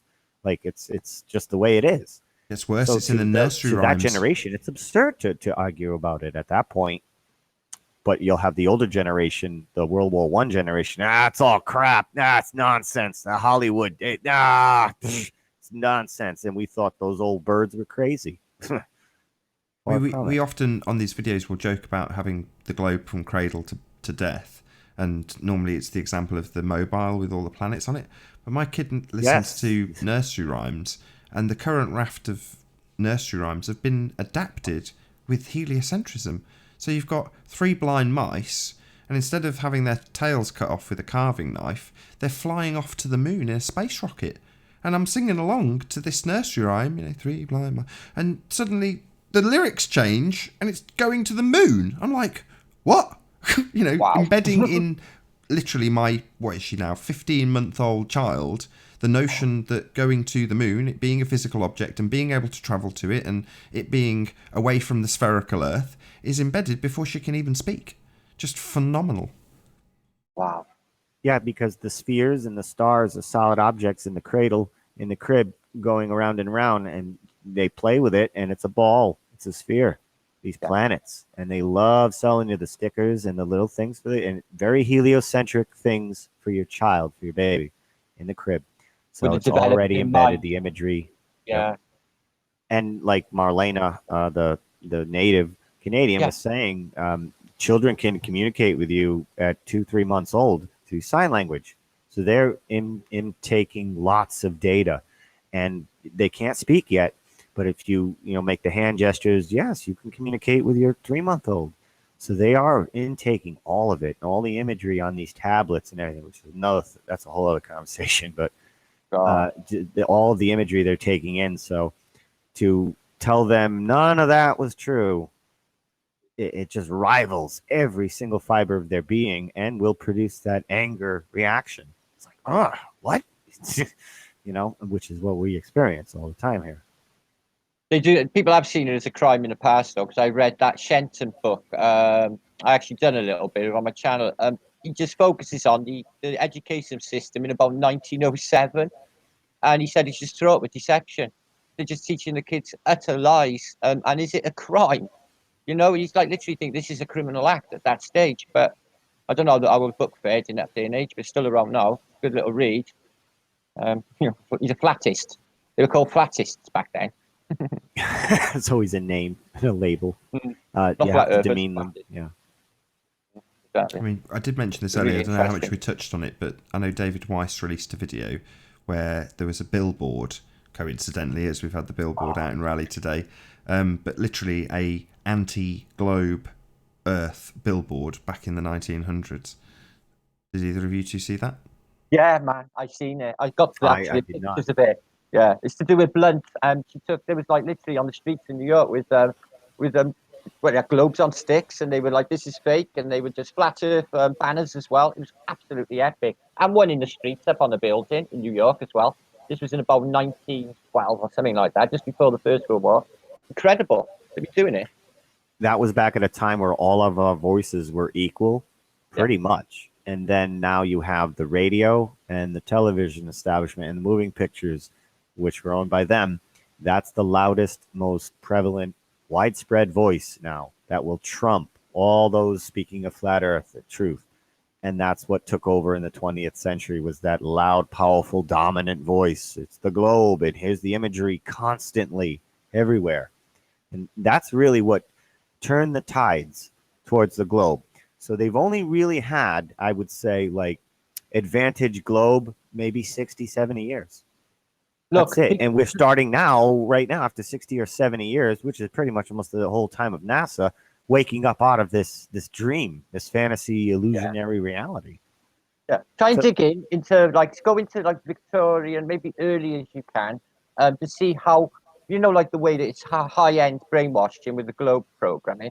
How high-end was it in the 1800s? Because I don't think it was as prevalent, I just think that it was in their school books. They weren't questioning it. They never had cinema, television, radio wasn't conceived to the turn of the century, so or a little bit earlier. But I don't think they had the same brainwashing. So I think they were definitely outside of it. I think we're going backwards a bit as well, Oh yeah. Their handwriting was beautiful and their creativity. And look at us now, big nasty corporate buildings, our handwriting's like crap. The literal works are rubbish compared to the literal works of the mid 1800s. It's ridiculous. The way we've changed humanity. The dumbing down has been massive in the last 100 years. It has. They've been relying on people not waking up. It's the internet, the greatest library on earth at our hands, and with a critical mind and discerning mind. If you measured the IQ of the children 100 years ago to now, it would not even be. It would be like going against apes. with the children going against apes. No, actually, I stand corrected. We did go against the apes in memory tests. It was on ABC News as video clips on YouTube. It was a memory test, computer screens and clicking on numbers in numerical order, and the apes kicked our ass. No Literally. way. They kicked our ass. They wiped us out, because if you got it right, you got a treat. The humans and the apes got the treat. And they show you, like, the apes get it right, and they'll flash and they'll try to trick them, only show partial numbers, and you got to get them in order. And the apes got it right, and the people couldn't even come close. So if intelligence is based on the ability to memorize, we've already been conquered by the apes, because they've got us blown away on the ability to memorize. That's ABC News. That's mainstream. They're showing that, which is probably another form of shaming everybody. Look at everybody. The apes are smarter than you. Smarter as if smarter means memorization, which that's another deception. You're all told to believe, look at how well you memorized and regurgitated the information. Now you have a high IQ. You're intelligent. Are you? To me, that's not intelligence. Intelligence is somebody who can fix a car without being taught how to. They're looking at it, they're figuring it out. That's true intelligence. Somebody can figure something out without the instructions. Yeah, to me, solving. it's natural, pure, true intelligence, thinking outside of the box, thinking for themselves, questioning, critical thinking. I find it's a good intelligence, survival intelligence. I think it's an essential. Can I get you to maybe round out these points? I'm going to maybe in a few minutes' time round out the Google Plus part of this show. So if you can maybe bring it back to how we've possibly been deceived in terms of the heliocentric system and the presentation throughout history. Maybe if we can start with you, Martin, then we'll go on to Jibby, and then I'll thank the audience and such like. Well, for my mind, it's easier. It was easier put in than you could imagine, because they have all of the education systems, the religious centers, no matter what denomination. If it's one all-powerful controlling entity or parasite or whatever they are, and they have all of the universities and all of the schools, so whatever is handed to us is by them. And isn't it not conceivable that they could possibly rewrite things for their own ends, corrupt men? Yeah, it is conceivable. So that's what's happened. They rewrote history. They rewrite records, all like the census that Jibby's been doing, or any birth records or any records, full stop. Go somewhere, don't they? Yeah, well, they go to them. And do you think they're just standard, or do you think they may be altered down the line? Well, they can do whatever they please. So from my mind, we haven't been here long. The past is a fabrication, and they have altered everything to fit it. And when you dig in, it is there. It is there. Spooky, but it is there. It is there. I would never have believed it, but the heliocentric model just dissolves with this, because it just doesn't make any sense. You can't, nothing to hark back on. If you look, I was trying to touch upon something just now, Nathan. If you try and research into heliocentrism previous to 1850, there's no information in the science books. It's not there. There's no information in not really in when you Google like maps or pictures of globes. There's one 1542, the old one that always turns up. Try and find something in between that period. Not that many there, and they're in dealers' hands or in sort of museums like the Smithsonian or what have you, but none out there. You think if it had been around that long, they would have been en masse. No, man, they ain't been around long at all. At all. I'm telling you. Nobody was literate, really. Nobody was literate, brother. Yeah. But this is certainly what you're looking into on your channel. I positively encourage everyone who's watching this to subscribe to Martin Liedtke, aka Flat Earth British. Can we get your take on it, Jibby? What do you think? What do you think the history has been fudged? How has it been fudged? Why has it been fudged? Well, we're not going to know the whys until we get them strapped to a chair in interrogation. But to me, in America, from what I'm seeing, this flat Earth, globe Earth only took kind of a shadow position around the 1950s and till probably early 21st century, when flat Earth started to resurge. Never really went away, but it was only very small pockets of people, because of it's basically who's louder than the other, and the voice of the people were being trumped by NASA and the television and the radio and the propaganda from the government repeatedly, because they own all those mediums that we don't have access to. So we can't grab one of them and be just as loud, like say have our own channel, the Flat Earth channel on television. It's not going to happen. Well, It should. We should have that right, but it won't. As 9/11 and investigation channel will never happen, or things like that. So they control that loud voice. But now we're using one of their mediums, the internet. We're connecting, but we're not really getting to that volume level where we can say it's still flat. Like it's just globe, globe, globe, globe. We're getting there. And now with the media explosion, probably this weekend will be a big media explosion for Flat Earth, which will bring a lot of attention to it. And I have no idea where it's going to go. But in America, it seems like the globe has only had advantage for probably 70 years, really. Other than that, illiteracy prevented people from being able to prove it one way or the other. And illiteracy has only been a thing probably 150 years on average in America. So this globe is not even close to how old they say it is. Right. By far. Yeah, I mean, I remember back in the days when I first started looking into this subject, it was presented as a non sequitur argument from the debunkers and globeheads if you were to say that NASA are faking space, therefore the Earth is flat. But from my perspective now, I'd say that that's actually not a non sequitur argument. If what you observe in your reality is flatness, and the only thing that's debunking that is fake pictures from a nonsense agency like NASA, then you can still safely assume that what you're seeing with your own two eyes is actually factually the case. So anyway, with that, I'm going to say a huge, massive thank you, first and foremost, to all of the people who have joined us in the Google Plus live stream. So be sure to like, comment, share, and subscribe. And a massive thank you to, first again, Jibby Jedi. Get my tongue around it. Jibby Jedi. Thank you very much indeed for being here. It's been a pleasure. Yep, tongue twister. Thank you, Nathan. Thanks for having me.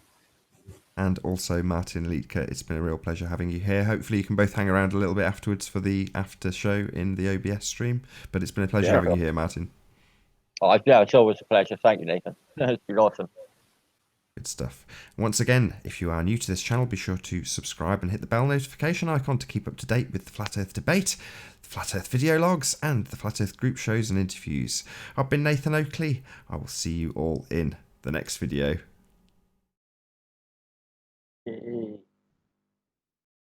Yay!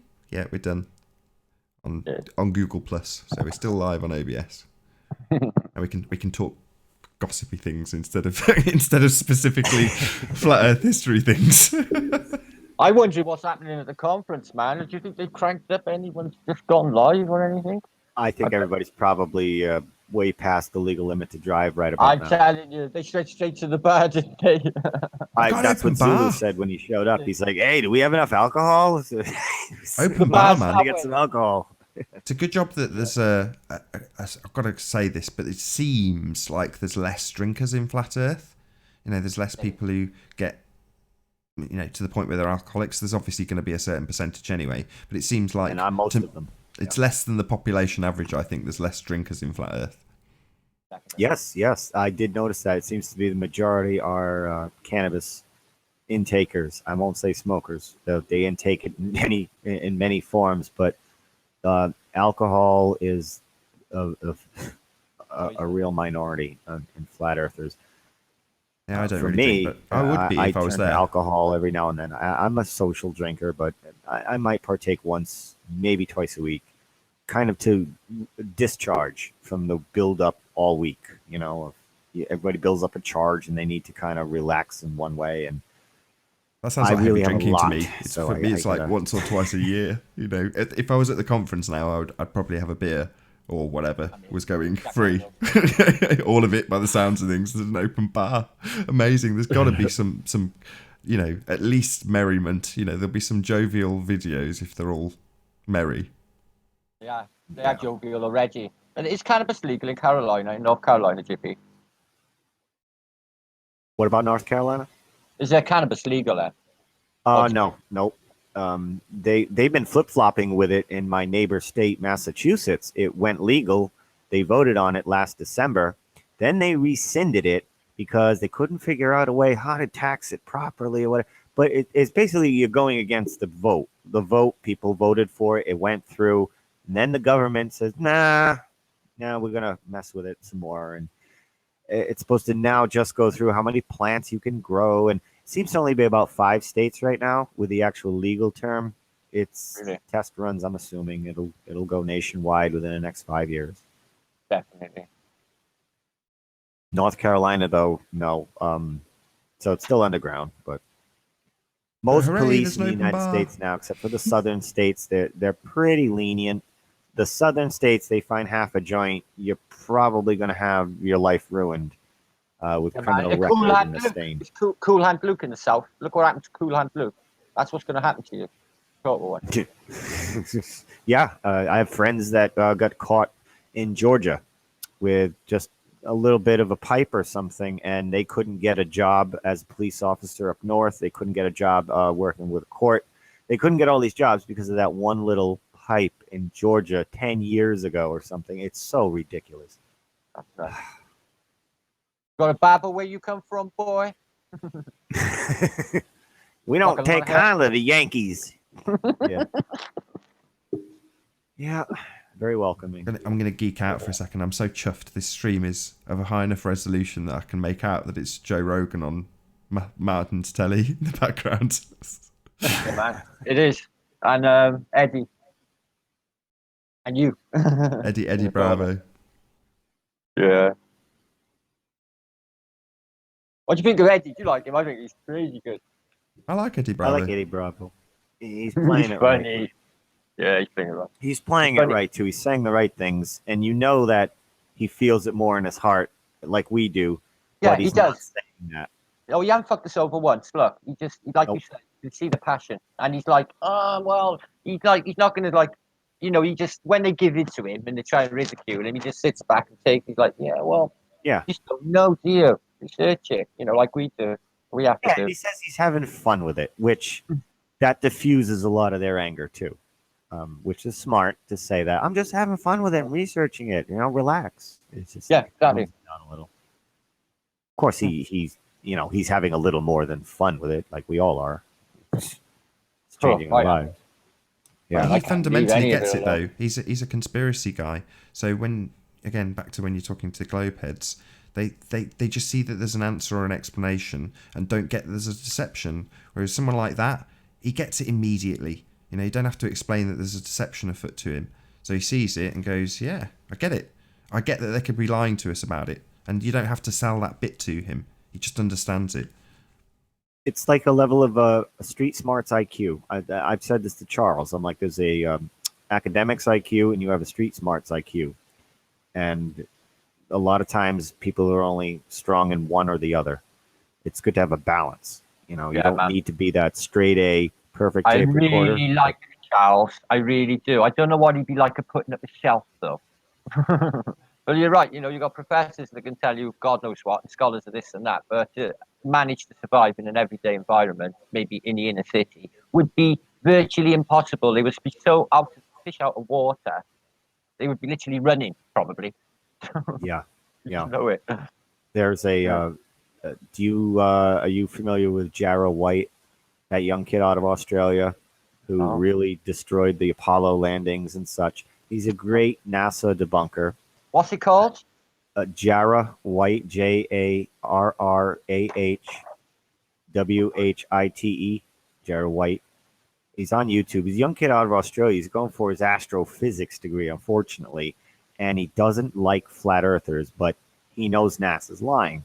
And I tried to get him on board a couple of years ago with us. And he's one of these guys that I was just describing who has a very high academics IQ, very low street smarts IQ. And he's great at interpreting the data. He goes over frame rates and all kinds of things. Like, he destroys the Apollo landings in his Moonfaker series. Excellent. Best Apollo debunking I've ever seen. Oh, wow. Yet he is so convinced that flat earthers are crazy. It doesn't make sense to me. He's so stuck because he's lacking that ability. I witnessed it today. A really smart kid, and he would just deny his common sense. Fucking ridiculous. Yep. Well, it's not common anymore. It's uncommon sense. Uncommon sense, yeah. They just don't get it. Like, oh yeah, it's like they've had perfect lives where they've never been lied to. You think it's a psychological condition? Like this, this globe thinking, intellectual thinking. Do you think it's maybe this a psychological condition, this barrier that they put up of denial, and just not even maybe looking at the evidence for years on end, like some of our more popular trolls, looking at, reading synthetic astronomy, looking at this subject for near on 3 years, still fucking denying it is really alarm call to me. I just don't understand that. I really don't get my head around it. Yeah, it is psychology. Flat Earth is Must mostly be. psychology. And it seems to be when you get your Zetetic and then you have your mainstream and they're like, they both make sense. Well, who's the majority agree with? And now we're going with scientific fact, which is a consensus. So they're going to go with, well, the consensus believes in the Copernicus model. So I got to throw this one away because this is so they go with consensus. So they're going with the scientific fact of it, which is just a consensus. And that's just a perceived consensus. God, Neil deGrasse Tyson, he's just piss poor. Oh, God, I can't even believe that, man. He tells you to deny your senses, deny your common sense, he tells you to do. And I just can't think of any of these people which come up with anything decent. I noticed yesterday, listen to this, Jibby. I don't like to sub to Russell Brand, but I like to keep a slight eye on him. He hooked up with Rupert Sheldrake yesterday talking about consciousness. He's going that way. Yeah. Russell Brand has always been like conspiracy light. I have been following him for years with the light stuff, and I used to enjoy it. And there was another one too, famous guy who's into light conspiracy. I call him light because they'll dabble in Nibiru and things like that in a secret space program. But you start talking flat Earth and vaccines, and it seems to be outside of their range. Plus, they're also owned personality entities, corporate entities. David Wilcock. He turns on flat earthers. I thought that guy might have got it, but after he read the Power of One series, and he thinks he's getting communication from alien beings for his books. I don't suppose he's going to give up on that. But I think Wilcock's physical head is actually approaching the size of his abstract ego, I didn't think David was going to get past his ego. He's Edgar Casey. He's Edgar Casey, right? Of course. And he's in the past, exactly. Who's now working on his music career that he plays songs for his audience during his talks. He'll be like, "Okay, here's my latest song. I'm going to turn the volume to 20. Try not to throw up, and he'll play his music." That Project Camelot cranked up a live feed, believe it or not, a couple of months ago, and Kerry Cassidy, who interviewed David Wilcock from Pegasus Project, get a live feed. So I thought, well, I'll go and give, the chat a bit of flat Earth. So I went in there. I got blocked almost instantly. And they're conspiracy theorists in the truther. And they wouldn't have me there. Weird. That is, wow. For conspiracy group like that to be so shut down, closed-minded so quickly, that raises red flags. Well, I think necessarily. I think you both touched on it earlier when you said, well, David Icke's the best example. If you've got half a dozen books that revolve around the heliocentric model, then you're going to be pretty reluctant to give up that belief system because, it makes everything you've said in every previous book complete bunk. It makes you lose all credibility. So a lot of people have got their credibility attached to the heliocentric system. Neil deGrasse Tyson would be a perfect example. He's gone through the education system, and now everything he talks about, his fame, is based on the heliocentric system. So he's going to fight it tooth and nail. And the same applies. Although David Icke, he came out and was a wishy-washy. It could be a cube, it could be a hexagon. It doesn't really make any difference. And it's like, he pulled the I don't know. Oh, yeah, he did. The old quantum parallax. It could be anything collapsing out of the wave function. So therefore, it could be flat or a globe. Right? Well, at least he made a statement, and at least he kind of gave the safest answer he could. But at least he addressed it, and he didn't come at it like Max Egan or somebody very angry, toward it. Yeah, well, Max Egan was a big disappointment. Max Egan was a big disappointment. But he does his books on a Saturn projection, saying that our, in the solar system is being projected off of Saturn. So he's not going to backtrack on that, is he? And his base is on the moon.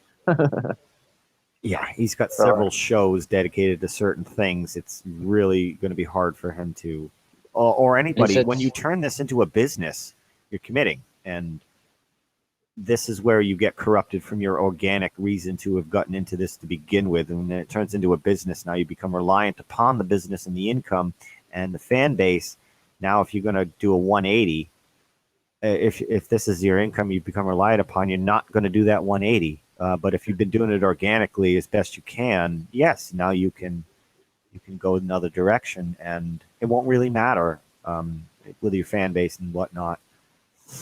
You know, Nathan, if you went to another like the virtual reality model, I don't think you would lose your flat earthers. You know what I'm saying? Like, it's a little different with flat earth for some reason. I noticed flat earthers seem to be the most open of all the conspiracy groups I've seen. Yeah, I know what you're saying, and I agree with you. But by the same token, I think it's almost too much in that direction. I mean, Martin will definitely side with me with this one, which is why I pick it. But when we had no forests, you know, had a lot of yes men going, "Wow, yeah, man, this is the next best thing," and me and Martin were like, "This is total nonsense. There's no evidence for this. What's going on? Why is everyone believing it? Have we all gone mad?" But it was just a lot of circle jerk, you know, a lot of yes men.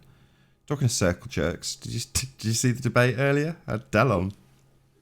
Oh, is that your number 11? Oh, Del. Yeah, Del's a character. Yeah, first person I've had to boot.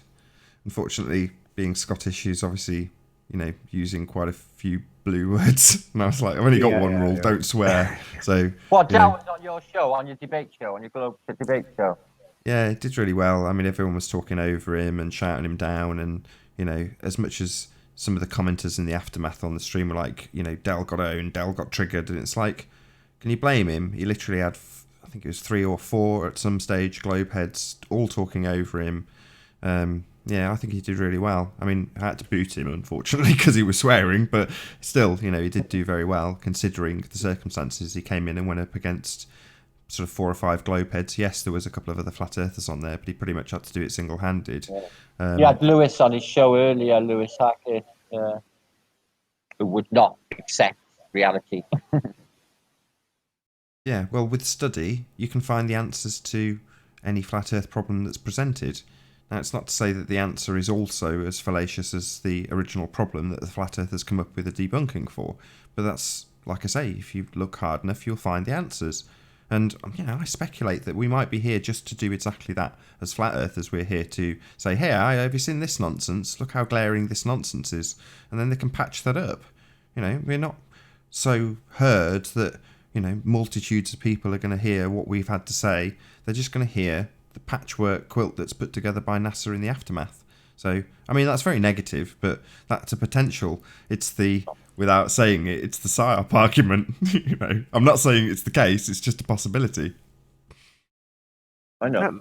There's nothing wrong with our brains. We don't need an outside degreed entity to look over this information and then come to a conclusion and say, okay, tell us what to believe. Our brains can do the same exact thing. So why do I need somebody from MIT to go over all this data to come to the conclusion that there's apparently no visible curvature? These our brains work exactly the same. Exactly. Why do I need them? Their own conclusions might be better than this, and they wouldn't accept them if they were. Exactly that.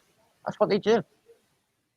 Yeah. They've gotten everybody to not trust themselves. You know, you're not as smart as them. You know, you need a white coat. Your brain doesn't work as good as theirs. My brain works better. The way I look at it, it works better because you could see a full spectrum, as where they can seem to only see a narrow spectrum. They had on tonight on BBC television. I don't watch television, but it was on there. They had Tim Peake, who's been on there for the 3rd time, and he's promoting his child's book about flying to space, right? And he had this woman who's just won this How to Be an Astronaut television program by Chris Hadfield was training them in a hangar in Swindon in England. This woman won, and she's like a geneticist or some crap. She's coming out with it all tonight. And they had these people there, like normal people out of soapdom, British actors, and they were like literally saying things like, "Oh well, we're not really that clever to be able to talk to you because of your position." And the one guy goes, "Yeah, I've really been into space in the past. I know little bits about it. I'm frightened to actually talk to this guy because they thought he was so above them, Tim Peake, because apparently he went to space, and you should have seen what he was coming out with. A woman asked him when he ran the London Marathon on this. I thought it was a brilliant question. he ran the London Marathon on the ISS live, right? I didn't see the whole time. Obviously, that is not possible. Just clips, right? Can you still hear me? Yeah, yeah. I just had hastily just stopped. What that was? Oh, it might have been me. I just hit the mute. Oh, he said that the water. He said, "Oh, this is what happens." He said, "I thought it would all gather on my skin." He said, "It doesn't." He said, "It all gathers up onto like a little flat plate of water on top of my head, and then I just grabbed the towel and wiped it away." That's what he came out with for that. Because the woman said, "Where did all the water go? You ran a marathon." I thought it was a really good question. You ran a marathon, 27 miles on the ISS. He made out.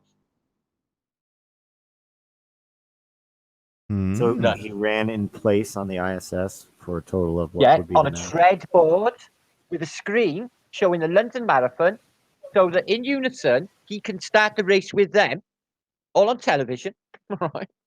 So it all starts, and then he's on his tread board, and then every say hour or so in the London Marathon, they go back to the ISS, where you would have a shot of him sweating profusely and running again, wiping himself with a towel. Oh, he's still there running at the marathon, and he's this position. He would only be on this street now.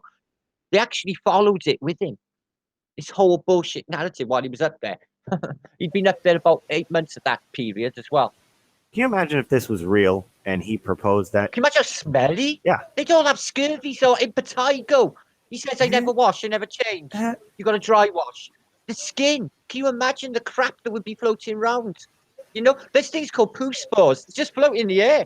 You know, they would be dying of infectious diseases in no time if that was the a reality. mold factor. The mold. The mold. Yep.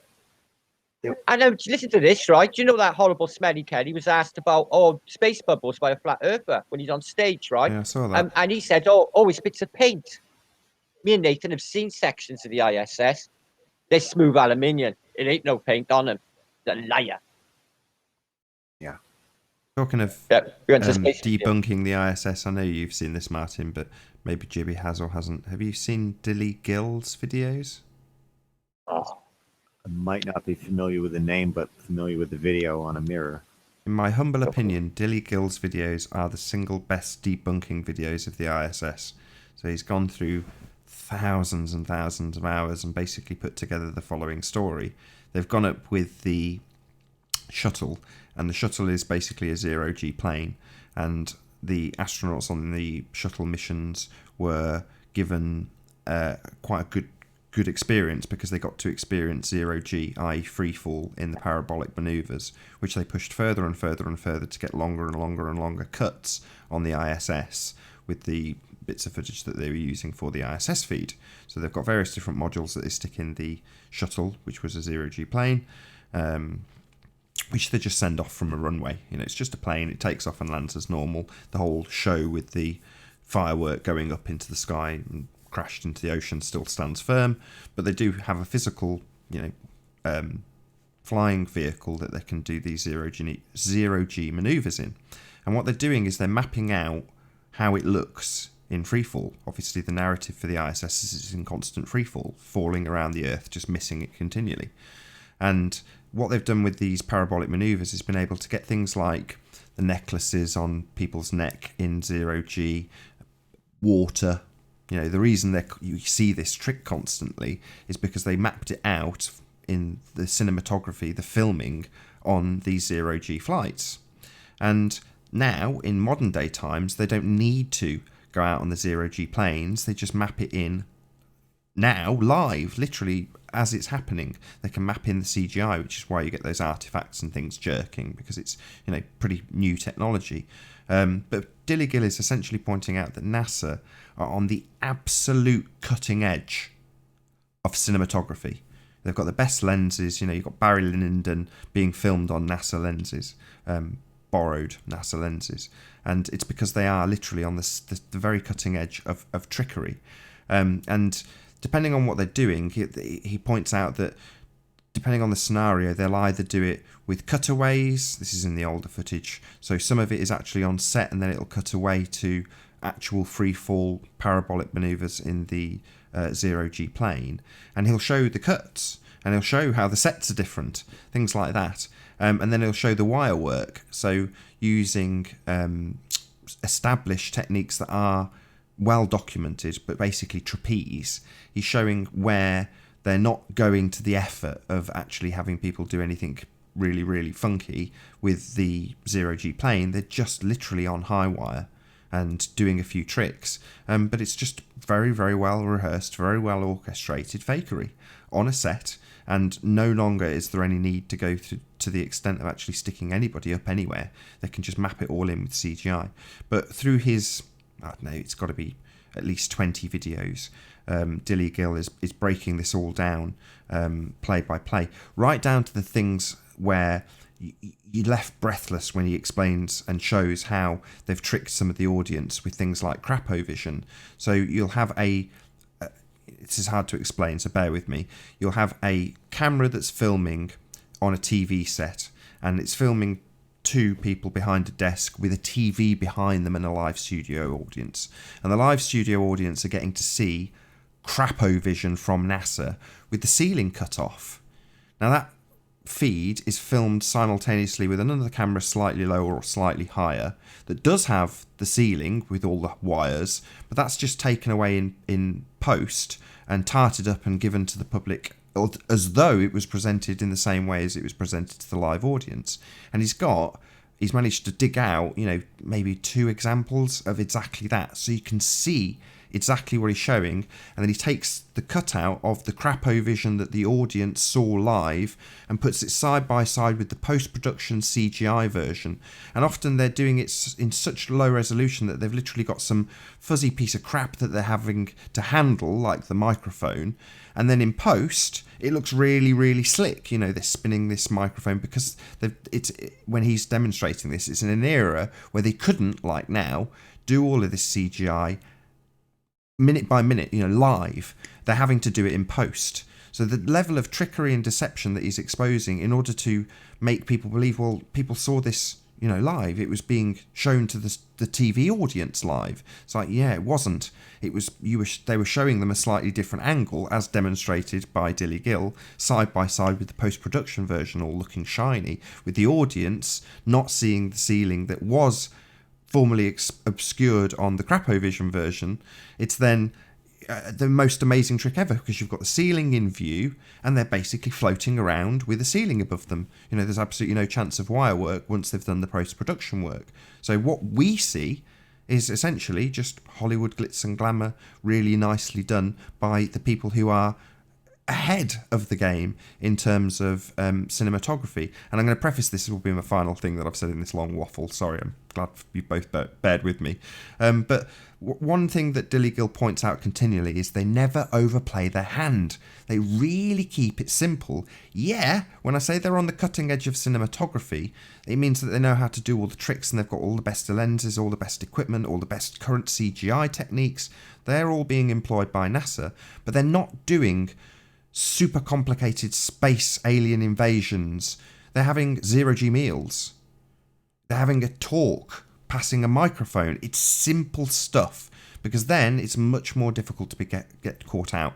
Anyway, that's enough of a plug for Dilly Gill. That couldn't have been a better advert. I hope he's watching and grateful. Because yeah, definitely, Jibby, subscribe to Dilly Gill and check out all of his videos. I've watched all of them twice in amazement. Oh, yeah, definitely. I might incorporate some of them and mixed into some of my non-published works I've been working on for quite a while. And it could, wow.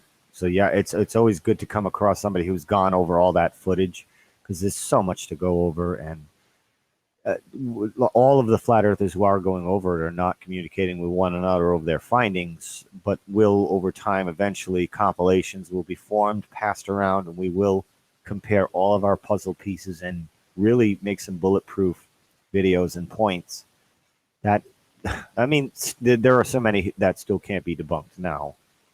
So it's just more misdirection and, well, can you prove it down to the molecular level kind of debunkings that it's just nonsense. But we know that the ISS is a show. We know this. Others do not. Now, what is this ISS? Is this man-made equipment up there for the past 40 years, or is that a luminary that they put on this production to cover up? Yeah, I'm To inclined me, to go with the they latter. wouldn't risk man-made equipment for 40 years. I don't think If this there's man-made mechanical equipment. failure, the show's over. I'm pretty sure that it's a luminary and it's been up there forever, and you know it's always being hinted at in other ways. You know, the Dark Knight being an example of that. You know, there's various things that the bullshit media will put out there, and the fact that there's been it's just in my short lifetime there's been 3 iterations up there. You know, the ISS is to the kids of today. It's just, you know, that's the only thing that's ever been up there, but it's not. You know, there's been other things that would replace it in technical terms, just less advanced in technological terms with their fraud. But yeah, they've always had to cover it up somehow. And I think perhaps with better observations, they've realised that it definitely does need to be covered up because it's really glaring and frequently there. Who knows? I'm totally speculating here. I'm going to get loads of crap for this in the comments. They might have tracked the schedule of this thing to know, because in my perspective, in the past 40 years, this has gone from a dim light to a bright light, which to me could indicate it's getting closer. I don't know how these tracks are above us, whether they're kind of like a candy cane spiral where Space Invaders, as every pass it gets closer and closer and closer. I don't know, but it was enough of a big deal for them to spend the past 40 years breaking their own balls, putting on the show to cover it up. So, what's that light in the sky? Oh, it's the ISS. Okay, end of investigation. It's already a ready-made explanation there, which is just smoke and mirrors CGI show. But that means a lot of people want to kind of, it's that warplane. It's a balloon. No, there's no way it's those things. It's too fast. It's too bright. It's none of those things. They wouldn't even risk it. What are you going to do? Send a fuel plane up there to refuel that thing every day? And I mean, it's nonsense. There's no way that's a plane. Every time I see the amateur photography of it, it gets presented to me loads, and I always see that same shape that is on the hats of the Masons. It's like a double crucifix on top of an upside down double crucifix. And to me, when I see the stills, I go, if you tilt that, it looks just like that image that they have on their hat. To me, it looks through the P900. It almost looks like a really bright TIE fighter in Star Wars. So the 2 things on the end. Yeah. I know exactly what you mean. It's like it's got the bubble in the middle, and it's got like the wings. Yep. Yeah, I know exactly what you mean. It depends on the angle, because obviously, but yeah, some of the angles it looks like what they call solar panels. And to me, like I say, it always has to be sort of tipped on its side, but that would be like the hat. And then you see it from other angles, and yeah, it's like that fighter with the 2 big sort of cluster wings and the ball center. I know exactly what you mean.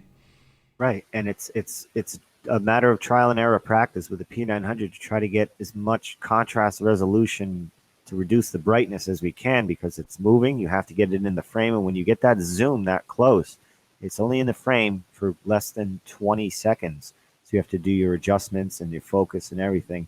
So it's best to get that preset up. But even then, there's no way with a P900 I can pull those ISS from the ground images that we see online, where you can see such detail, which is nonsense alone when you work the math out of an object that big, 250 miles away. It's too bright to get that resolution. I know they're saying they're doing the red, green, blue overlays in the images and all that stuff. There's no way they're pulling it. The object up there may look similar to what this ISS looks like, which is why they designed this ISS to look in that weird, wacky shape, because this thing might have a similar shape that the best of us might be able to pull something similar, but it'll never be a conclusive ground to light image that will. Yeah, we're always going to be like, it's too fuzzy, it's too this, it's too that. Where these other ones put out by them is so crisp and clear and straight lines and no atmospheric blurring. And now you're just arguing with people who want to believe, look how beautiful those are. They must be real. They're enamored by the wizardry of the magician. And it doesn't take intelligence. It just takes knowing what the trick is. Oh, he's doing this with the rings. Yeah, that's all that is. Oh, you mean he's not channeling demon spirits? No, it's a trick. It's a visible string. It's this, that, and the other, which doesn't require intelligence. It just requires awareness, which is what kind of we do with NASA. We're just aware of the trick. I watched 2 minutes of a space video yesterday on space videos, and it was a guy talking to them down in Capcom or what have you. And from the off, a Russian, from the off, he starts going like that at the back of his always tucked in shirt, okay? Like something's irritating. You can see a square frame by here. He tucks his shirt in here, he tucks his shirt in at the back before he does a maneuver, just to make sure that his harness doesn't show. Now, when you know what you're looking for, this stuff is easy to pick apart. I could have done a video on it and showed everybody, but I just never had the time. But honestly, it was so transparent. And he kept going like that, like he was really digging in as well. Whatever this body harness is, I think it's like really thin body that fills all of it. Because I was trying to spot it by here on his shirt, but there was a shadow. I think I might have been spotting it, this harness body thing they wear. But you could see it here, clearly squared. Right here. Yeah. Yeah. Every time he moved like that, there it is, sticking out. Incredible.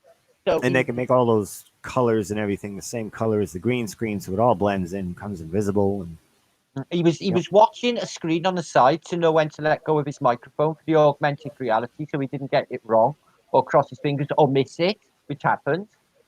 So he went like that. He checked the screen, and then he went like that with the microphone, and then he done a little turn like they always do to show you that they're in space.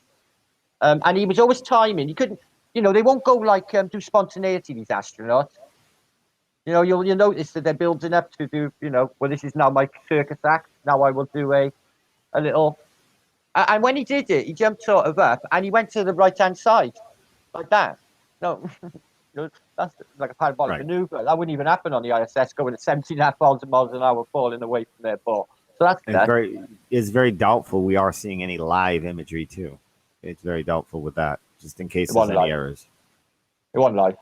It wasn't. And they can just coordinate that between them, the Capcom. It's the same people, isn't it? Yep. And the delay was always to skew as well. This whatever it's 30 seconds. Yeah, convenient delay. Yeah, they always got it wrong as well. You could see that he was always responding before he's supposed to have heard it. And this was only in a 8-minute section yesterday on Space Videos. Check it out for yourself. It is so racked with faults. I expect. And you know what he got on the floor? A giant globe, an inflatable one as well, the whole time. Martin, are you more than 250 miles away from me? Yeah, unfortunately. Yeah. So where's our delay in between? It don't take a few seconds for you to hear me, and then you have to respond. It takes a few seconds. No, it's instantaneous, over thousands of miles. Yet when we talk to the ISS, there's a delay. Yeah, 240 actually, and that's all that way. Yeah. 13 seconds. The delay is a nice, convenient way for the editing to match up, I think. But in case there should be no delay. Badly. Yeah. It should be instant communication. Yeah, you just anticipate what they're going to do next. I seen him when he tucked his shirt in. I thought, well, he's going to do something now. That time when he went to the right, which couldn't happen, and I knew I could because I know what to look for. I could anticipate what he's going to do next.